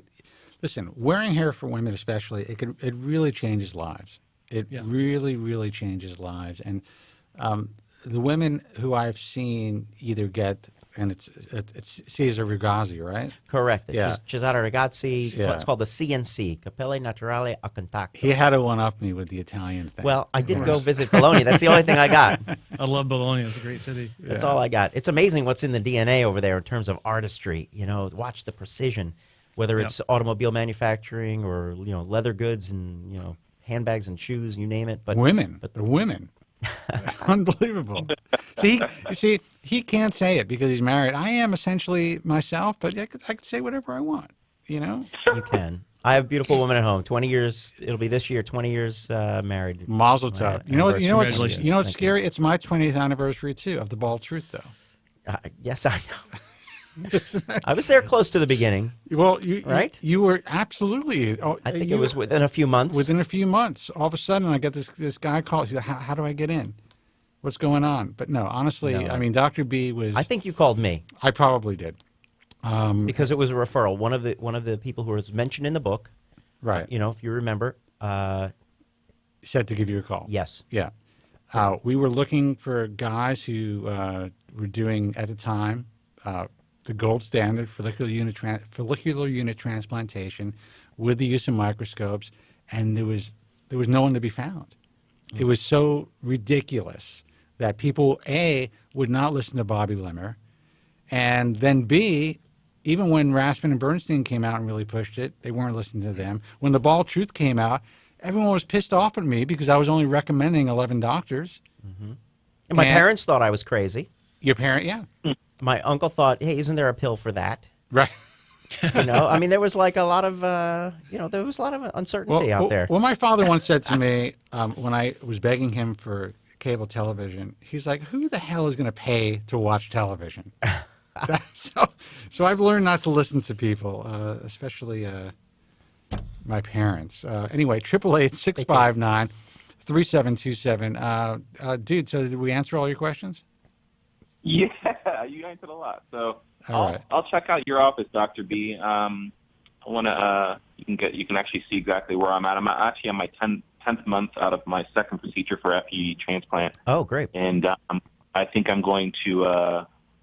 I'm a perfectionist, and Joe. You're going to do nothing. You're going to sit there and enjoy it, and not be greedy for more hair. Yeah. We've talked about this. Don't make me come down there. Definitely. But it's always good to get an opinion. It's always good to get another opinion, just so Dr. B can check out and see what happened and see what's going on. I was going to say, after going into Dr. B's new facility, or it's not so new anymore, but his facility, if he can't help you or someone else that goes to him, then no one can, because this guy, it sounds like it's the Swiss knife of hair hospitals. Oh, I like that too. Swiss Army knife. Yeah. That's cool. Amazing. And you can start the consultation process online at BaumanMedical.com. You can ask a question there. It gets started with the paperwork. Just when you go to Bauman Medical, facebook.com/schedule-consultation. It'll take you right there. Perfect. Or you can call anytime. But it'd be my pleasure to take care of you All right, and but see listen, what's going Dr. on. B is in the room, but I'm telling you, do not have another surgery, dude. You had to. Already told us that you're happy. I won't have another one for at least another year, that's for sure. So I want to see exactly how my hair, if there's, how much receding goes from this This point is an on. example, and Dr. B, I told you this. When doctors complain about me trying to talk people out of surgery, you can't talk anybody out of surgery. Exactly. Eventually, if they want it, they're going to do it. So it's best that they're well educated. So well, you definitely can't talk Joe out of surgery. He's well, 7. You can talk them out of surgery, but the truth is, if you talk them out of surgery, there's a good chance you're going to go down the block and have surgery by somebody else. Well, I give my opinion. We judge whether it's right to have surgery, whether or not I feel like I can get you a result from the procedure that's visible, that you will notice. If you're concerned about this density or that density, we'll talk about what can be done or what can't be done in those areas. Definitely. Have you had any SMP? Definitely. I haven't, and I've spoken with one doctor about that as well. I've seen Dr. Lupinzula, and I was in Paris about a week ago. I saw him. He told me. Oh, you were in Paris. Okay, yeah. Yeah. I was listening even to you guys when I was over there. I came back from a party at 1 a.m., and the little notification popped up. I was like, oh, shit. That's really pathetic, dude. You're in Paris, and you're watching the Bald Show. You're worldwide, man. That's great. That's awesome. I was on vacation, man. I'm a teacher, so that was my spring break. Dude, we appreciate your patronage and your loyalty, and absolutely, it's great that you are so close to Dr. B because at the very least, have the consultation.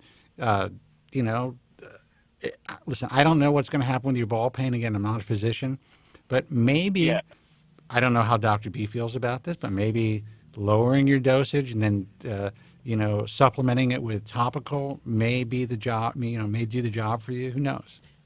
There's a lot of options. That's the point. The point is there's a lot of options. All right, dude. All right, dude. Listen, thanks for your help, guys. Dude, always a pleasure. Thanks for calling. Thanks for calling. Fellow Floridian. Thank you. 888-659-3727. Now, do you got any place to go, Dr. B?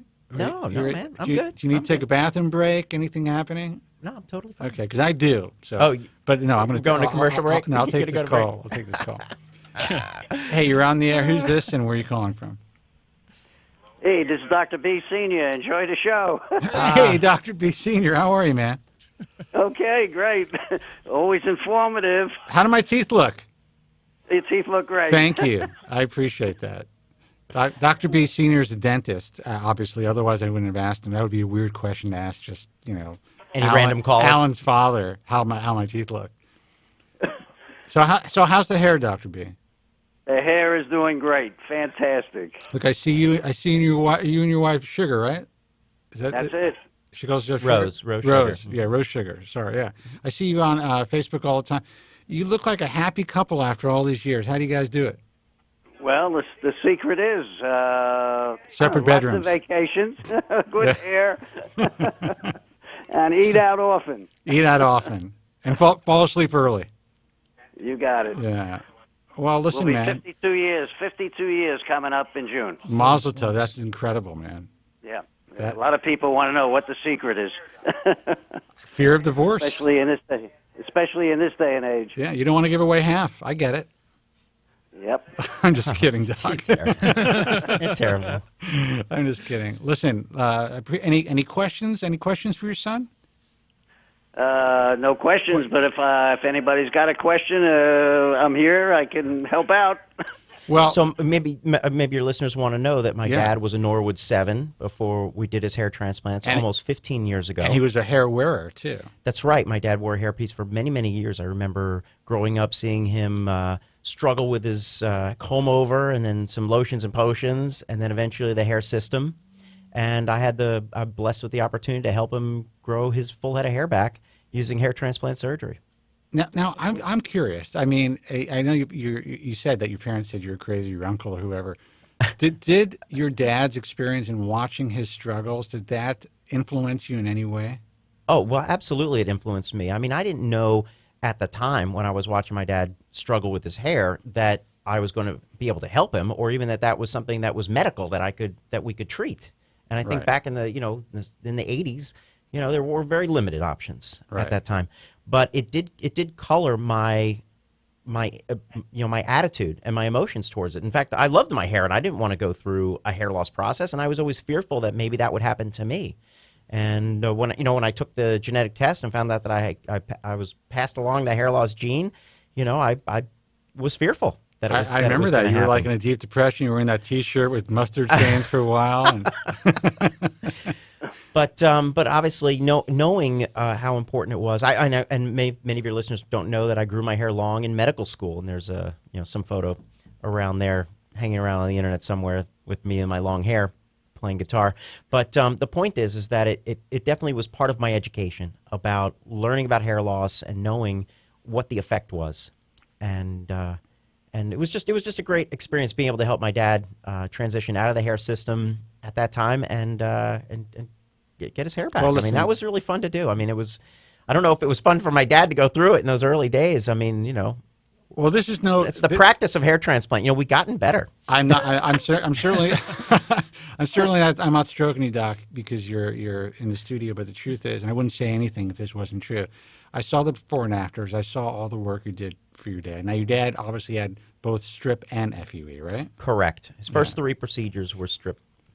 And now he looks as though he has I would say, a relatively full head of hair, if not a very full head of hair for a guy's age, especially. So what are you about, like 58, Doc, or? How old? I'm just kidding. 77. Look, man, I'm about to be 53, okay? And you're probably thinking that's a young man. I don't think that way at this point in my life. I'm starting to feel it a little bit in the back. When did you start to feel your age, Doc, or do you feel your age at all? I still don't feel my age. That's great. And the hair gave me 20 years younger.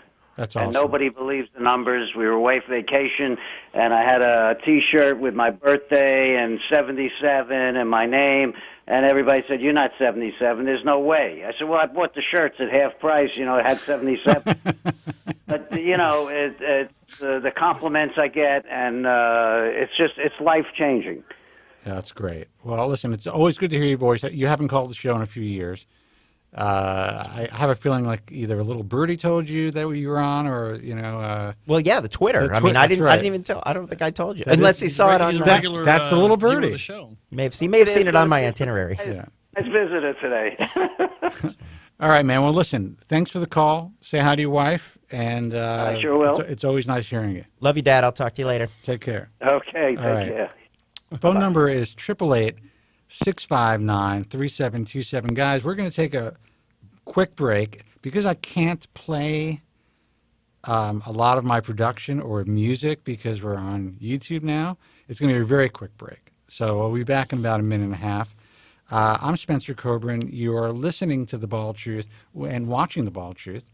Actually, I don't think you're listening now because this is an impromptu broadcast that we're just doing on Joe Tillman's YouTube page and also on The Bald Truth and on Bald Truth Talk. So we'll be right back after this. Stay with us. He's an international best-selling author, a contributing editor for Consumer Digest magazine, and the host of the longest-running reality radio show for men. I'd say he's the man. And the truth shall set you free! It's Spencer Kobren's The Bald Truth. I always hear a lot of guys call, and I can promise you the stress of this hairpiece is 1,000 times more than I would have ever felt if I had just been confident with who I am, dealt with the fact that these are the cards I've been dealt and deal with them and just shave my head. And honestly, like Spencer said, not everyone's there, but that's where I'm at. Now the world 727 had to take a quick piss break and got another beer. And I tell you, Joe, let me put all of our mics on. I've been doing this intermittent fasting thing, which I think I talked to you about. Mm-hmm. You really can't drink when you're doing that. No.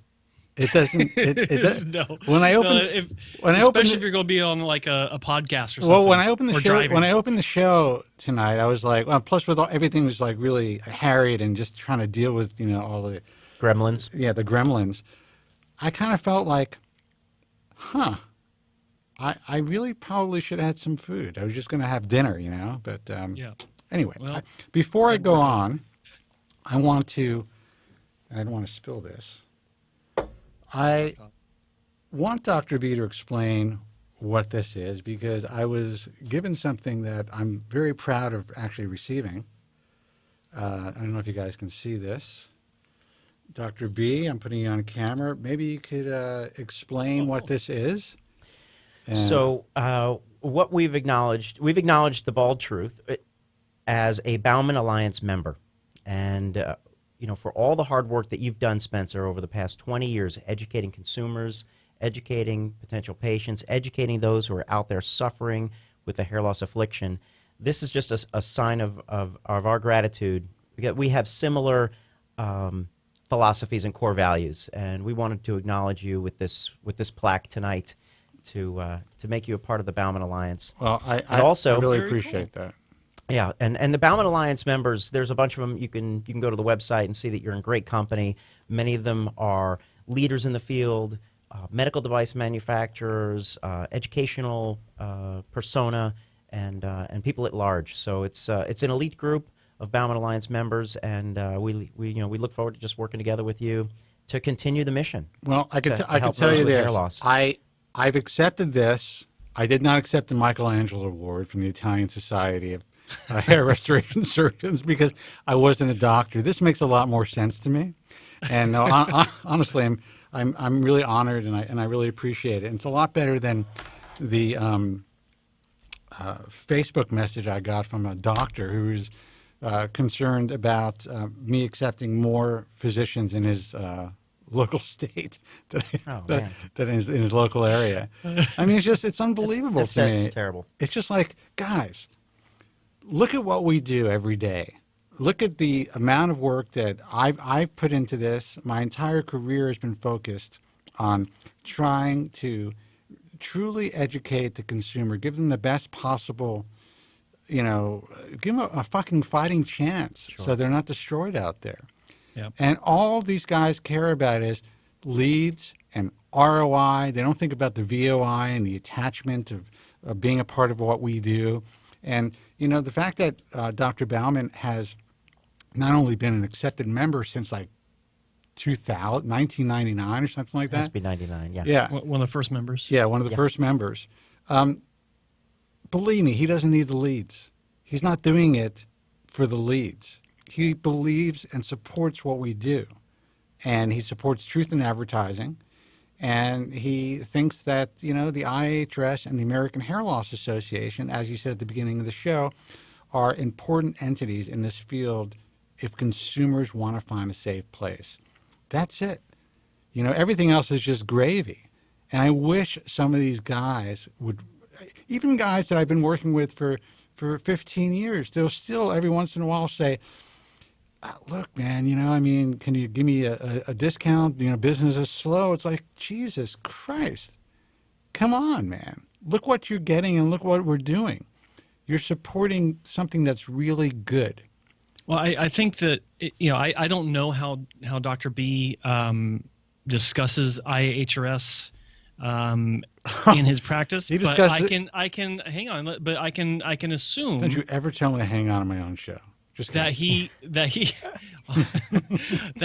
probably uses it the same way that I used it when I was a consultant, and that is to distinguish himself from the competition and to say, we are a member of IAHRS because of blah blah blah, this, and the entity that you're also considering, do they meet these standards, or some sort of approach like that.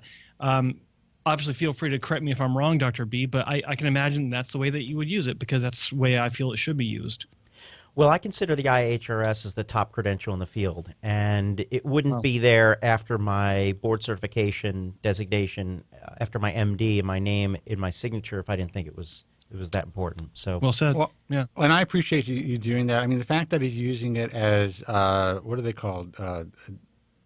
Designatory letters? Is that how it's pronounced? I think so.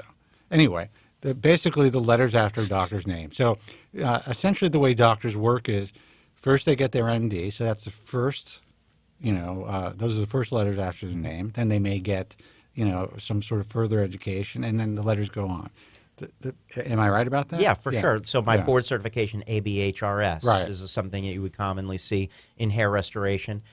And also, and I have IAHRS after the name for that designation. And also I have the fellow of the International Society of Hair Restoration Surgery, which is also an elite group within the ISHRS. Now, Dr. B, I did not tell you this, but when you had that posted online, or you had posted somewhere, and I posted like something. Congratulations to Dr. B, the fact that he recognizes the importance of what the IHRS stands for, and more patients need to understand this distinction, blah blah blah. And then Joe chimed in. I had a doctor who was actually an IHRS member contact me, and felt kind of disagreed that you were using those letters as part of your credentials. I asked him, well, why? You've been with us for this amount of time. And he said, well, it's not like it's not like saying you're a fellow of the ISHRS. And I said, well, what exactly is the difference? What's a fellow? And he explained you had to perform 70 surgeries, this and that. I'm like, well, before you even got in, you had to perform 500 surgeries to be part of the IAHRS, which is different. So he really had nothing to say after that. Absolutely correct. So I found that to be fascinating. It's it's part of the old boys network. I think these guys have to get over it. The IAHRS and the American Hairloss Association are here to stay. This is my 20th year. We are the only organizations in the field who are endorsed by Consumer Reports and Consumers Digest. We provide more than a quarter of the content to WebMD. And just this month alone, we were like in 7 major, media outlets. Just the other day, I mean, people send it to me all the time. Look up, just Google American Hair Loss Association News.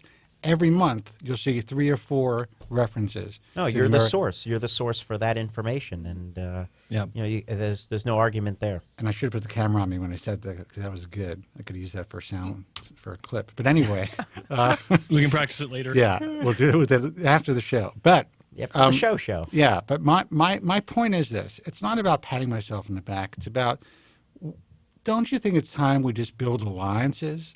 Absolutely. Instead of just allowing politics. There's always been hyper competition in the field, and that's just the way that it is. Yeah, but there's no. That's the point. We have there's no competition when it comes to our message. Our message is consumers first. We want doctors to know what the F they're doing. If they're delegating surgery, we want to make sure that whoever they're delegating surgery to is well trained. I prefer someone who has a full-time staff. As you do. Makes a big difference, for sure. Right. You have total control. Right. Total control. And, people who really have seen... And accountability, right? And accountability. Control and accountability. If you have someone who's coming in, helping you out one day, once a month, twice a month, and then leaving, there's no accountability there. No, and that's exactly right. And, I have... And I'm going to be putting some segments up in the next, week or so.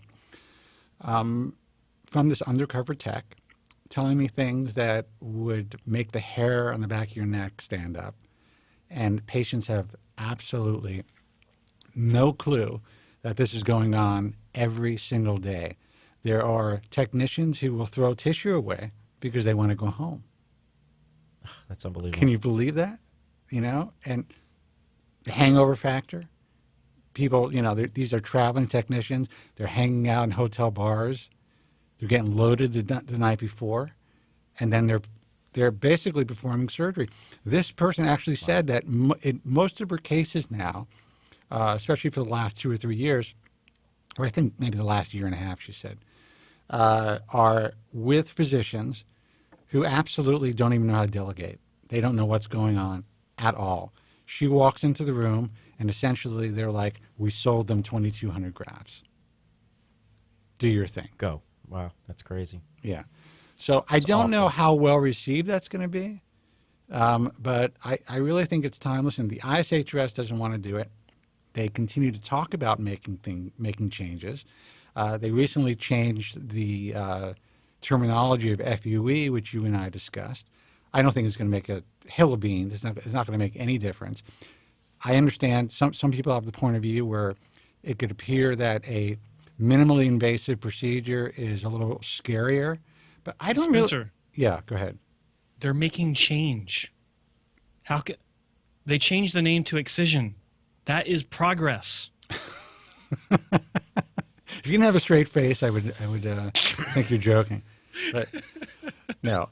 Here's the thing. You know, when I was asked about any change, I want to be on the record that any change is good change. Well, no, it is. Of course. I agree, and I actually said that I would support the change. I was asked if I would support it through the IAHRS, which I thought was kind of comical, since they don't really respect the IAHRS, but they know that I'm out there. But the point is, it doesn't make a difference. There's no patient, in my view, that's going to think, wait a second, it used to be follicular unit extraction. Now it's called follicular unit excision. I better see a doctor about this. I better see a doctor about this. There must be a big difference here. It's going to be FUE, the same as it always has been. I don't think it's going to make any change whatsoever. I understand as far as potentially a legislative point of view, where it may be more understandable to state medical boards if there are people who want to eliminate technicians from doing the surgery. But I still don't think it's going to make a difference. I hate to say it, but I think you're right, Dr. B. I think any change is good. And I think that was very well said and very diplomatic. Leave it to Dr. B to be the voice of positivity. I like it. Oh, he's a positive. I have to be. Yeah. I don't know how to be any other way, so it is what it is. What you got from me? Yeah, well, that's what you're going to get. We're the two cynics here, so it's nice to have you in here. I got a question though, if we can kind of change tempo here. Speaking of the Italy Award, it was actually the Michelangelo Award, or the Michelangelo Award, being in Italy. There's a doctor in Italy named Dr. Brotzu that is using this. I forgot the name of the application, but it was the miracle cure for alopecia areata. You may have seen it, where it's basically an anti-inflammatory application, and he's taking this and he's creating his own lotion. It's called Brotzu lotion. That's supposed to be what a lot of people online are hoping, as everyone does, will be the closest thing to a cure, where you rub it on their scalp and your hair will come back. Now, I've been looking into it, and I don't see any sort of literature, or any sort of reference to anything that is unusual. Forgive me, I can't remember the name of the active ingredient that was involved in that alopecia areata presentation, and you may or may not know what I'm talking about, but I don't see anything major here, and I was wondering if you knew anything about this and if you could share that. Well, I basically it's the two anti-arthritic drugs that they were using for alopecia areata. So tofacitinib and ruxolitinib. Ruxolitinib. Yeah, that's it. Xeljanz and exactly. Yeah. And again, I know you asked Dr. B, but I'm going to chime in here. But essentially, you're dealing with what was always thought to be an autoimmune process or disease. So it only makes sense that something that treats arthritis, which is considered to be an autoimmune disease, would, the fact that it worked kind of, it's understandable. And for some people, it was a complete miracle. Now, there's obviously going to be side effects like with any other drug, but I think for a lot of people with alopecia areata, universalis, and totalis, they're going to be willing to take that risk. For sure. So what we know is those JAK inhibitors, that's the category of drugs that we're talking about, are very strong anti-inflammatories, and that's why they basically shut down the inflammation of rheumatoid arthritis, plaque psoriasis of the scalp, and alopecia areata. But don't they also shut down the immune system? Yeah, so risk of catching a cold and dying. Right. No, I don't know for sure, but you can imagine what are the side effects of shutting down your immune system. But there are guys out there who would be saying, "I'm willing to take that risk." There are guys out there that would be like the boy in the bubble to get their hair back. Right. So, right. So, I mean, That's what's interesting is Yeah. there's a lot of research that's being done here in this part of the world. Angela Cristiano, Yeah. right? Yeah, easy for you to say. And even Dr. Tosti down in my neck of the woods doing a lot of alopecia areata studies, totalis and universalis. So, and it's all going around with the JAK inhibitors. And Angela Cristiano even said that she was getting some improvements in androgenetic alopecia. So we'll have to see. We'll see what the research shows. It's not so easy to get our hands on that. At least I haven't been able, to really prescribe it to a lot of patients because it is extremely expensive.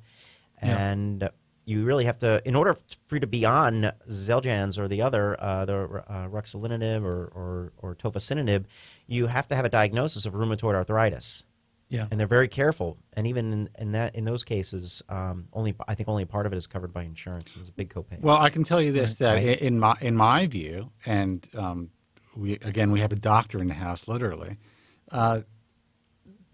unless there's a component of an autoimmune component to male pattern baldness that I am not aware of, then I can't necessarily see this working for MPB.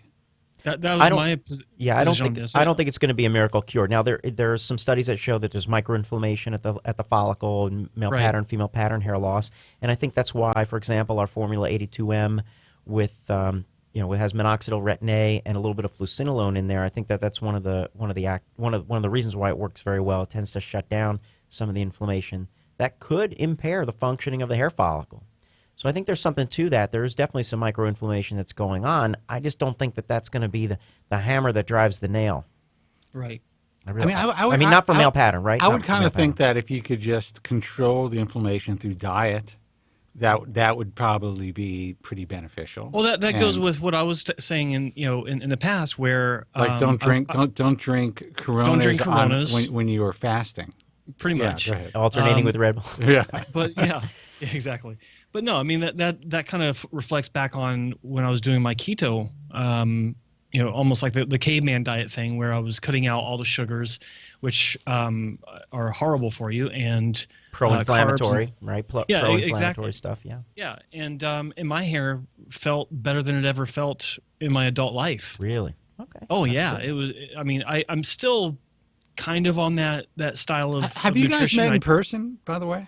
Yes. Yeah, for sure. Okay. Yeah. I mean, last time was. you've seen Joe's hair in person. It's amazing. This guy was like a Norwood 8, never coming back. I mean, he was done at a young age. 8.33. Thank you. It's a miracle. It looked good. It's good.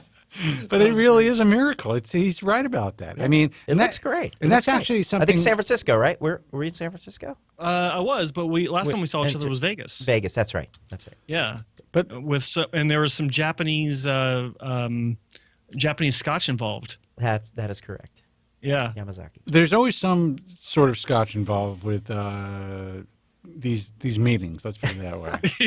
Yeah. I was about to say something else, but yeah. But yeah. So where was I? No, but what I was saying, anti-inflammatory diet, growing your hair great, looking good, feeling good. Before you finish that, I do think it's important that and there are guys who contact us and they're always like, "Wow, Joe's hair looks terrific." It does, but you are the anomaly, dude. That's just the way that it is, and people don't understand that. So when there are companies out there that are putting out images like yours and say, "Okay, here's a 5,000 graft case." Or a 4,000 graft case. And everyone, they put out all these home runs.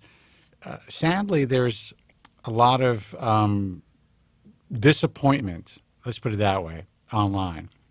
And I think that the average hair transplant surgeon who's putting out their content online should probably show more of their average patients, more of their average cases. I don't know if you agree with that, Dr. B. Oh, I absolutely agree with that. In fact, in-office slideshow, which is more like a Flickr album that kind of runs on an Apple TV, there's a huge variety of different cases that are in that slideshow.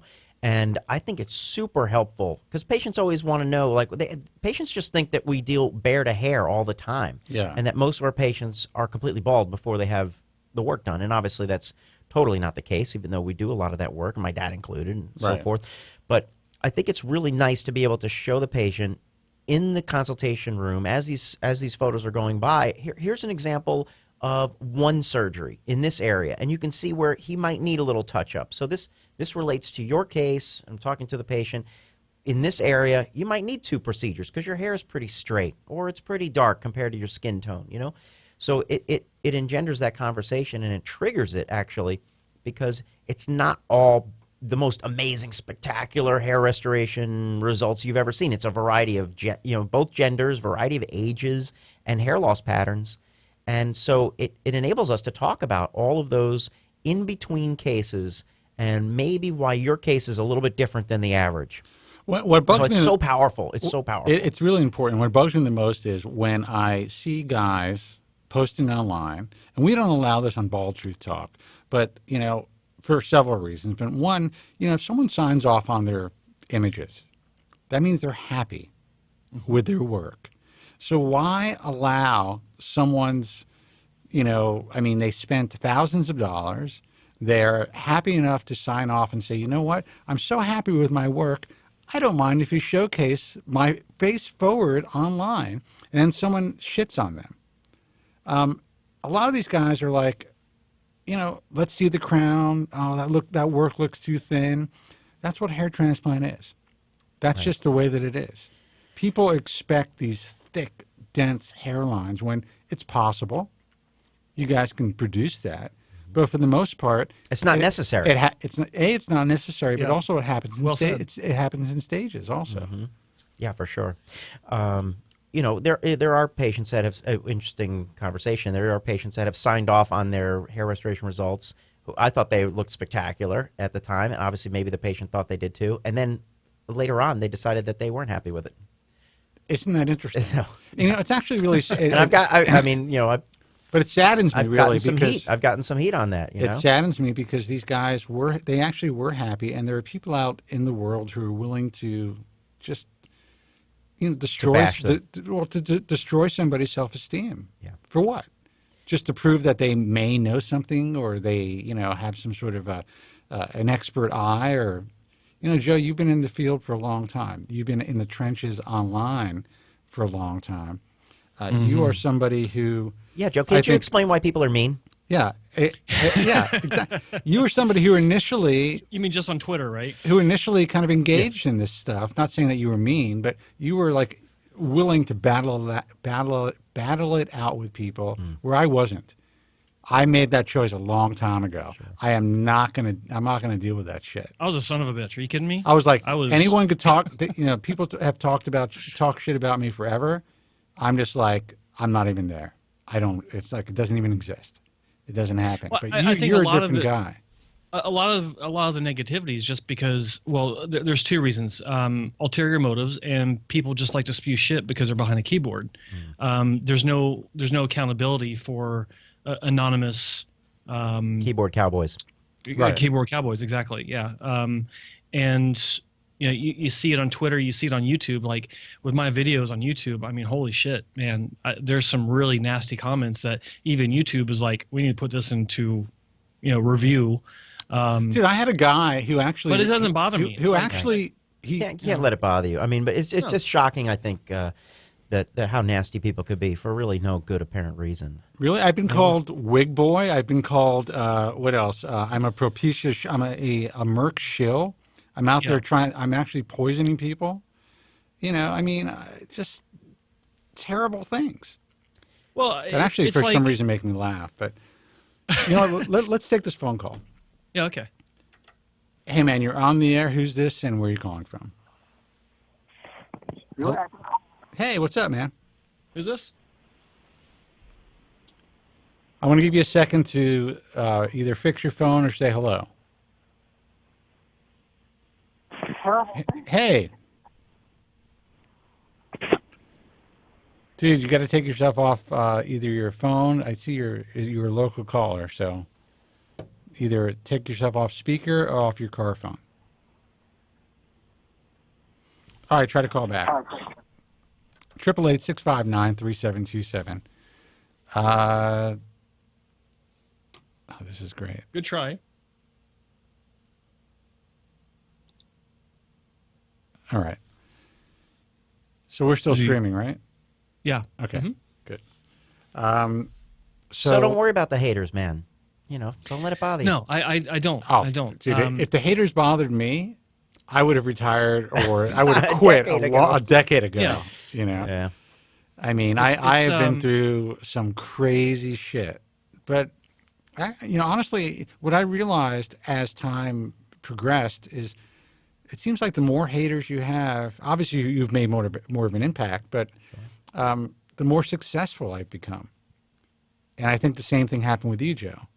Yeah. Well, that's the thing is, anytime I would get in these debates with people online, whether it be, on a forum or, now with YouTube, the one thing I try to keep in mind is I have a message, and the reason why I'm debating is because I believe in what I'm talking about based on my experience. And, I'm not out there to belittle anyone. I'm not trying to, when I debate with people, I'm not trying to go for that aha gotcha moment with an insult.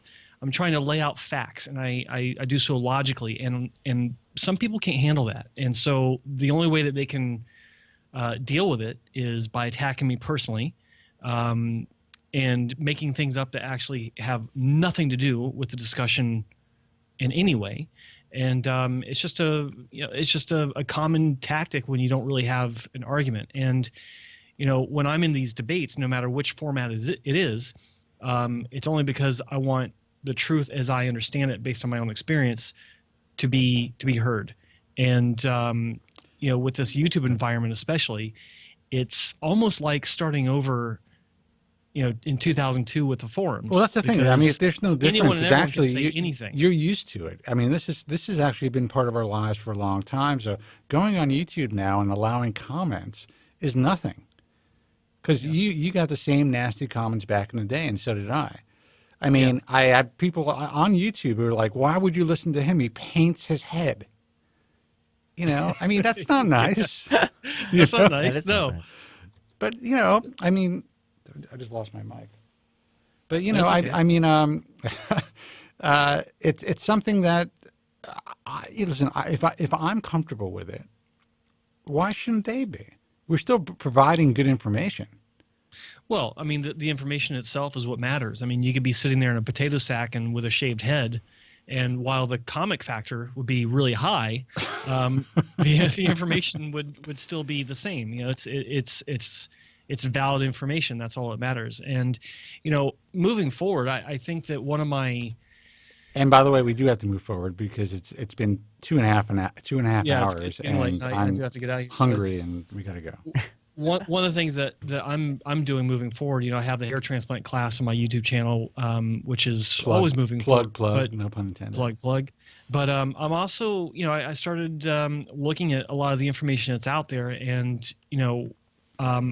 I'm engaging with some of the guys out there that are putting out some good information, but I'm also calling out some of the guys that are putting out false information, just based on the facts. It's not, there's nothing personal involved with this, and I'm already taking some flack for that. But I have one question for Dr. B. Is what do you think about do-it-yourself DIY PRP? DIY PRP, wow. Because that's big talk on the internet now, man. That someone's going to buy their own, get a centrifuge, and there's complete how-to, there's lessons, there's guys doing videos. So here's what's going to happen. It's going to be the same process and protocols that basically went through the medical community. And if you're buying a cheap centrifuge with a couple of test tubes, you're not making PRP. But what are they, anesthetizing themselves at home? They're using topical lidocaine. Yeah, exactly. That doesn't work. I'm telling you, you can't. No, you're never going to get. How are you going to do without a ring block? I mean, the pain. No, you're never going to. You need a ring block. Well, first of all, there are a lot of physicians out there, dermatologists included, and especially in my neck of the woods, that are applying PRP to the scalp without local anesthetic, and that's got to hurt because I know where you got to put it.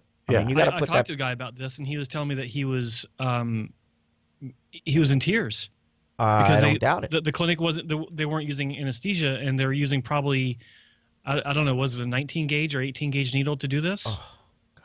And so imagine getting a hair transplant without local anesthetic. Well, yeah, that's basically. I mean, it's going in the same spot. I mean, it really is. I mean, you've got to get down into the intradermal and deep dermis with the PRP. Now it's a couple of millimeters down. It's not like you got to go down under the skull, but man, that's gonna hurt. And it's not like 3 or 4 injections either. It's how many? No, it's 700. There you go. 300 to 700. I mean, small injections. Yeah. I mean, we use a very, very tiny needle to deposit a small amount, 1/10 of a cc in each location. But I teach PRP. We do a quarterly class called I think it's Bauman PRP, hairlossclass.com or something like that. And we teach physicians how to apply a ring block so that the patient is completely comfortable. A painless ring block, right? There's a technique to do that we use for local anesthetic for hair transplants every single day. And we teach them how to create the PRP that has, somewhere between 1 to 2 million platelets per microliter. I like to see 1.5 million platelets per microliter. How to use adjunctive treatments like extracellular matrix, whether it's ACell or BioD placenta, how to light it up with a phototherapy device, those types of things, and how to inject it so that it goes to the right place. Otherwise, you're not going to get a result. So, I think DIY PRP is going to be a disaster. I mean, infection, pain, discomfort, no results, scar tissue. Well, there was a guy online who was doing DIY body hair transplants. Remember that one, Joe? I remember that one. Yeah, he. I think he had a camera strapped to his forehead, and you could see him sitting. Was he sitting in his Barca lounger in his underwear? He was. And all I know is it had like 120,000 views. Yeah, of course. Oh, my God. So that is how desperate and vulnerable these people are. And that is why there are certain people who are supposed online influencers who get all of this attention. It's frightening. I will tell you, I knew this is like 10 or 12 years ago when I saw on YouTube there was, a tattoo artist explaining how to cut the skin, apply local anesthetic and cut the skin and put in, whether it be like magnets or other things like embedded under the skin, that we were like in trouble with YouTube. You know what I mean? Like in terms of DIY. Yeah. This guy's implanting stuff in his forearm, whether it's magnets or some other, lumpy, bumpy reptilian skin, something to look like armor under his hand or something. There are a couple of guys out there in this business who I think are doing a good job. There's this one guy who does like DIY hairpiece stuff. So he'll buy like really inexpensive, like, I don't know, $50 or $100 hair pieces and show people how to apply them. And he has a very, active channel. Sure.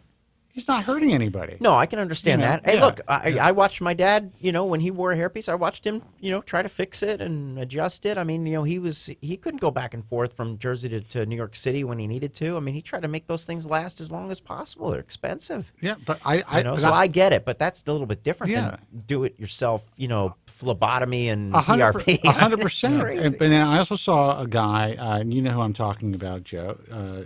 I saw his video that came out yesterday. He had some like either Spanish or Portuguese chick, I don't know what language it was, like kind of walking around him and saying how beautiful his hair was. Yeah. And he was talking about the 5 things that he does to keep his hair, including taking fish oil, which we now know that a lot of the fish oil products are just like full of mercury. So they're actually more dangerous than most eating people cans realize. Of tuna, right? Yeah, exactly. And some other things that were very questionable, including saw palmetto, which sadly, and it kills me to this day, I wrote the first chapter that ever referenced any of these herbal products. And that year, in 1998, all of a sudden, we will not name the product, but several infomercials came out and other products came out that were offering saw palmetto, Pygeum africanum, and stinging nettle in the same formulations that I was discussing. And then a few years later, I decided, you know what? It doesn't seem to be working for hair loss. There was some evidence that it lowered DHT. There was a really well-referenced article in the Journal of the American Medical Association saying that it could possibly help with hair loss, but that was what I was going on. Right. So I think that some people have been taking it that I've worked with over the years have reported side effects. Just like, I mean, they were taking a lot, but you have to get any sort of. It's nature's pharmacy, man. Of course, if it's going to lower DHT, you're going to have effect. You're going to have side effects if you really Exactly. get enough of the dose. I noticed that when I take saw palmetto, that my scalp gets very dry, so I know it's affecting sebum production. Right. In myself, I mean, to the point where some of our nutraceuticals that we have in the office that are specifically for male pattern hair loss. I can't take the full dose because my scalp just dries out, and maybe it has to do with maybe I'm getting older and my scalp is not producing as much sebum as it was before. But I know when I'm on a full dose of that with one particular nutraceutical, I definitely get my scalp is much drier. Within like a week or so. So I know that there's some effect there. It works. I mean, as far as it's working on your body, it is. These herbs are real, and you can have real side effects for sure. And again, I always say that all the stuff this is from nature's pharmacy. Yep. So you have to know where it's coming from. The FDA doesn't really regulate this stuff. It's probably better to get it from a doctor. But anyway, I just saw this new video. I was like, Jesus, I think Joe has something else he's got to talk about. Well, there's I actually saw that for the first time today, and I thought it was, well, I mean, the title of the video is obviously clickbait, and I thought it was, look, I mean, people got to promote their videos however they want to. I thought it was done in poor taste by having this chick walk around his hair. It's like, it's a gimmick. It's well, like forget about that. That's fine. It was just like, these 5 things will change your life. And that's the thing. I mean, yeah, the gimmick, but then you lead into it, and he's claiming that it's a cure for hair loss. I'm like, these 5 things. And he goes through these 5 things that might actually fuck you up a little bit. Well, I always talked about, and even from the beginning, like these things that I have done that I was lucky enough to do well with may fuck you up. So, I mean, there's no we don't know what any of these things are going to do to another individual. This is how I reacted to them, period. Yep. Guys, we are going to call it a night. I want to thank Dr. Alan Bauman for actually being the first doctor in studio here in TBT Studios 2 in Beverly Hills. It's always a great pleasure to have him on the show, but this is a lot more fun seeing him right across from me. This was so great. I might have to fly out next week and do it again. I don't know. No, my wife will kill me. It's not going to happen. Well, I'm glad. This is awesome. Really fantastic. Honored and blessed to be here, Spencer. And congratulations on the new location, new studios, and thank you so much for having me. I really do consider it an honor. I appreciate that. It's always a pleasure. You always provide a lot of great information to our listeners and to our fans. And, of course, Joe Tillman, the original hair transplant mentor. Excuse me. Thank you for joining us. Sorry for the technical problems, but look, we made it through. I got you on the air. You know what? You do this long enough, you might have some success at this. And I'm sure Alan will attest to you. I wasn't even in a panic. It was calm, cool, collected. I was just like, hey, look, it is what it is. I'm gonna have another beer and try to figure it out. We'll figure it out. Guys, the websites, thebaldtruth.com for archived broadcasts of this show. Also, Joe's YouTube page, which is what, Joe? YouTube.com/hair transplant mentor. And how can patients get in touch with you, Dr. Bauman, besides through the IAHRS and the American Hair Loss Association? The best way is to schedule a consultation or ask a question through baumanmedical.com, BAUMAN medical.com. And guys, of course, American Hair Loss Association, that's americanhairloss.org. If you want to interact with other hair loss sufferers, go to our message forum, which is baldtruthtalk.com. But please remember, it's an effing message forum, guys. You never know where the information is coming from. So if you're going to take advice, try to, do your due diligence and make sure at the very least, there's someone out there putting their face forward and their name out there who's providing this advice. And if you decide to take anonymous advice, you got to just really do your research. If you're considering surgical hair restoration, you might want to meet the doctor, or at the very least, have an in-depth Skype or online consultation. Don't just book a plane ticket and go to Turkey. You know what I'm saying? That's craziness. Yeah, it's just be careful out, guys. Get a second opinion. and find an expert. That's the most important thing. Do your And research. quick do your question: are we on tomorrow, Tuesday, normal time? I think so. Okay. I mean, unless I stay out too late. Well, But with Dr. Bauman in town, that might happen. I don't know. I don't know. You guys hitting the town. We'll see what happens. But no, we're definitely on tomorrow night. So guys who are watching us on Joe's page, check us out tomorrow night, same time, 8 p.m. Eastern, 5 p.m. Pacific time. Until next time, be strong. God bless, and thank you so much for listening. Have a good night. Thank you very much. I'm sorry for any inconvenience you may have been put to prior to the program, and I'm glad you enjoyed it. And if you could now leave by the exits at the rear, that'd be splendid. Thank you. Good night. Now the world don't move. What time does the show come on?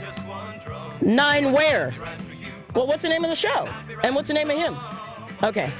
Well, turn it on then. Jesus. Okay. All right, is it recording? Okay. Hey there, this is Gary Coleman. I don't